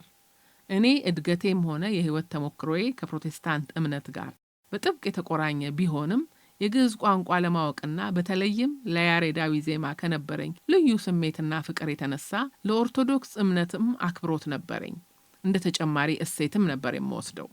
ከዚያ ሁሉ ይልቅ ግን ቀደም ብዬ እንዳወሳሁት በራሱ ተናሻሽነት ተዋውቆኝ የቅርብ ጓደኛዬ ለሆነው ለአለማየሁ ብርሃኑ እኔ በምችለው አጋርነቴን ለማሳየት የጋሽ ሰለሞንን ትምህርት በቋሚነት መከታተል ጀመርኩ። ይህም ለእርሱ ትልቅ ደስታ ፈጠረለት። አለማየሁ በዚያ ብቻ ተወስኖ አልቀረም። በትምህርት ቤቱ የሃይማኖተ አበው ማኅበር ለማቋቋም በከፍተኛ ጉጉት መንቀሳቀስ ጀመረ። ለዚያም የኔ እገዛ በከፍተኛ ደረጃ እንደሚያስፈልገው በግልጽ ስለጠየቀኝ ከጎኑ ከመሆን በስተቀር ሌላ አማራጭ አልነበረኝም። ስለሆነም ማኅበሩ እንዴት ቢዋቀር እንደሚሻልና ለዚያም ያግዙናል ያልናቸውን ተማሪዎች ማማከር ጀመርን። በዚህም የማኅበሩ የዕለት ከዕለት ተግባር በአባላቱ የሚመረጡ የ10ኛ ክፍል ተማሪዎች እንዲካሄድ ሐሳብ ቀረበ። እቅድና ፕሮግራም የሚነድፉና ስራዎች በትክክል መካሄዳቸውን የሚቆጣጠሩ አባላት የሚመረጡት ደግሞ ከ11ኛ ክፍል ተማሪዎች ቢሆን ይሻላል ተባለ። ይህን ተከትሎ በተካሄደ ምርጫ ማኅበሩን በፕሬዝዳንትነት እንዲመራ አለማየሁ ብርሃኑ ተመረጠ። እጅጉ ገብረስላሴ ደግሞ ምክትል ፕሬዝዳንት ሆኖ ተሾመ። በሥራ አመራር ኮሚቴ አባልነትም እኔን ጨምሮ የክፍል ጓደኞቼ ታደሰ ኃይለማርያምና በጽአ ተሰማ፣ ሌሎችም ስማቸውን የዘነጋኋቸው ተመረጠ። በሥራ አመራር ኮሚቴው በቅድሚያ ትኩረት የሰጠነው የማኅበሩን የመተዳደሪያ ደንብ ማዘጋጀት ነበር። በዚህም መሰረት የማኅበሩን ዓላማና ስልጣን፣ የአመራር አካላት የሥራ ክፍፍል፣ የአባላት መብቶችና ግዴታዎች፣ ሌሎችም አንድ ማኅበር ማካተት አለባቸው ብለን ያሰብናቸውን ሕጋዊ ሁኔታዎች የሚያብራራ ደንብ አዘጋጀን። ደንቡንም በመጀመሪያ ለጋሽ ሰለሞን በኋላም ለአባላቱ አቅርበን ስላጸደቅን በሥራ ላይ ውሎ የሃይማኖተ አበው እንቅስቃሴ በጀነራል ዊንጌት ትምህርት ቤት በይፋ ጀመረ። አለማየሁ ብርሃኑ ለኦርቶዶክስ ሃይማኖት እጅግ በጣም ይቆረቆር ከነበሩ ተማሪዎች አንዱ ነበር። ሃይማኖታዊ ግዴታዎቹንም ለመወጣት የሚችለውን ሁሉ ለማድረግ ይሞክር እንደነበረ እኔ ምስክሬ መሆን ይመስለኛል። ገጽ 346 በተለይ የሃይማኖተ አበው ማህበር ፕሬዝዳንት ሆኖ ከተመረጠ በኋላ ቅድሚያ ትኩረት የሰጠው በተለያዩ የክርስትና እምነት ተከታዮች መካከል ህብረት የማስፈለጉን ጉዳይ ነበር። ለዚህም ዋና ምክንያቱ ጸረ ሃይማኖት አዝማሚያ የነበራቸው ግንባር ቀደም ሐሳቦች በስፋት በተማሪው መሰራጨታቸውና የእስልምና እምነት ተከታዮች እንቅስቃሴ ከመቼውም ጊዜ ይልቅ ጎልቶ መታየት መጀመሩ ነበር። ያንን ለኦርቶዶክስ ሃይማኖት ብቻ ሳይሆን ለመላው የክርስትና እምነት አደገኛ ነው ብሎ ያመነበትን ሁኔታ ቢቻል ባጭሩ ለመግጨት አለዚያም ለመግታት አለማየሁ ያዋጣል ብሎ የቀየሰው ስልት ከፕሮቴስታንት እምነት ተከታዮች ጋር ንግግር መጀመር ነበር። እንደውም በእርሱ እምነት በእግዚአብሔርና በልጁ በኢየሱስ ክርስቶስ ኃያልነትና አዳኝነት ላይ ያላቸው መቀራረብ ሌሎቹን ልዩነቶች አጥቦ የጋራ ችግሮችን ለመመከት ያስችላል ብሎ ያምን ነበር። የሚገርመው አለማየሁ ያንን ሁሉ ሲያቅድና ወደ ተግባርም ሲገባ ማንንም እያማከረ አልነበረም። ሌላው ቀርቶ ከእኔ የሚደብቀው ምንም ነገር ባልነበረበት በዚያ ወቅት ነገሩን ከመጀመሩ በፊት ሐሳቡን ስላላካፈለኝ መገረሜ ትዝ ይለኛል። ነገሩን በእኛ ደረጃ ሊሆን እንደማይችል እርሱ በቀላሉ ሊገነዘበው ይችላል ብለን በገመትነው መንገድ አስረዳ ነው። ባስተምህሮቱ ዶክትሪን ጉዳይ እንኳን ተራ የእምነቱ ተከታዮች የተሰባሰቡበት ማህበር ጠቅላይ ቤተ ክህነትን በቀላሉ እጁን ማስገባት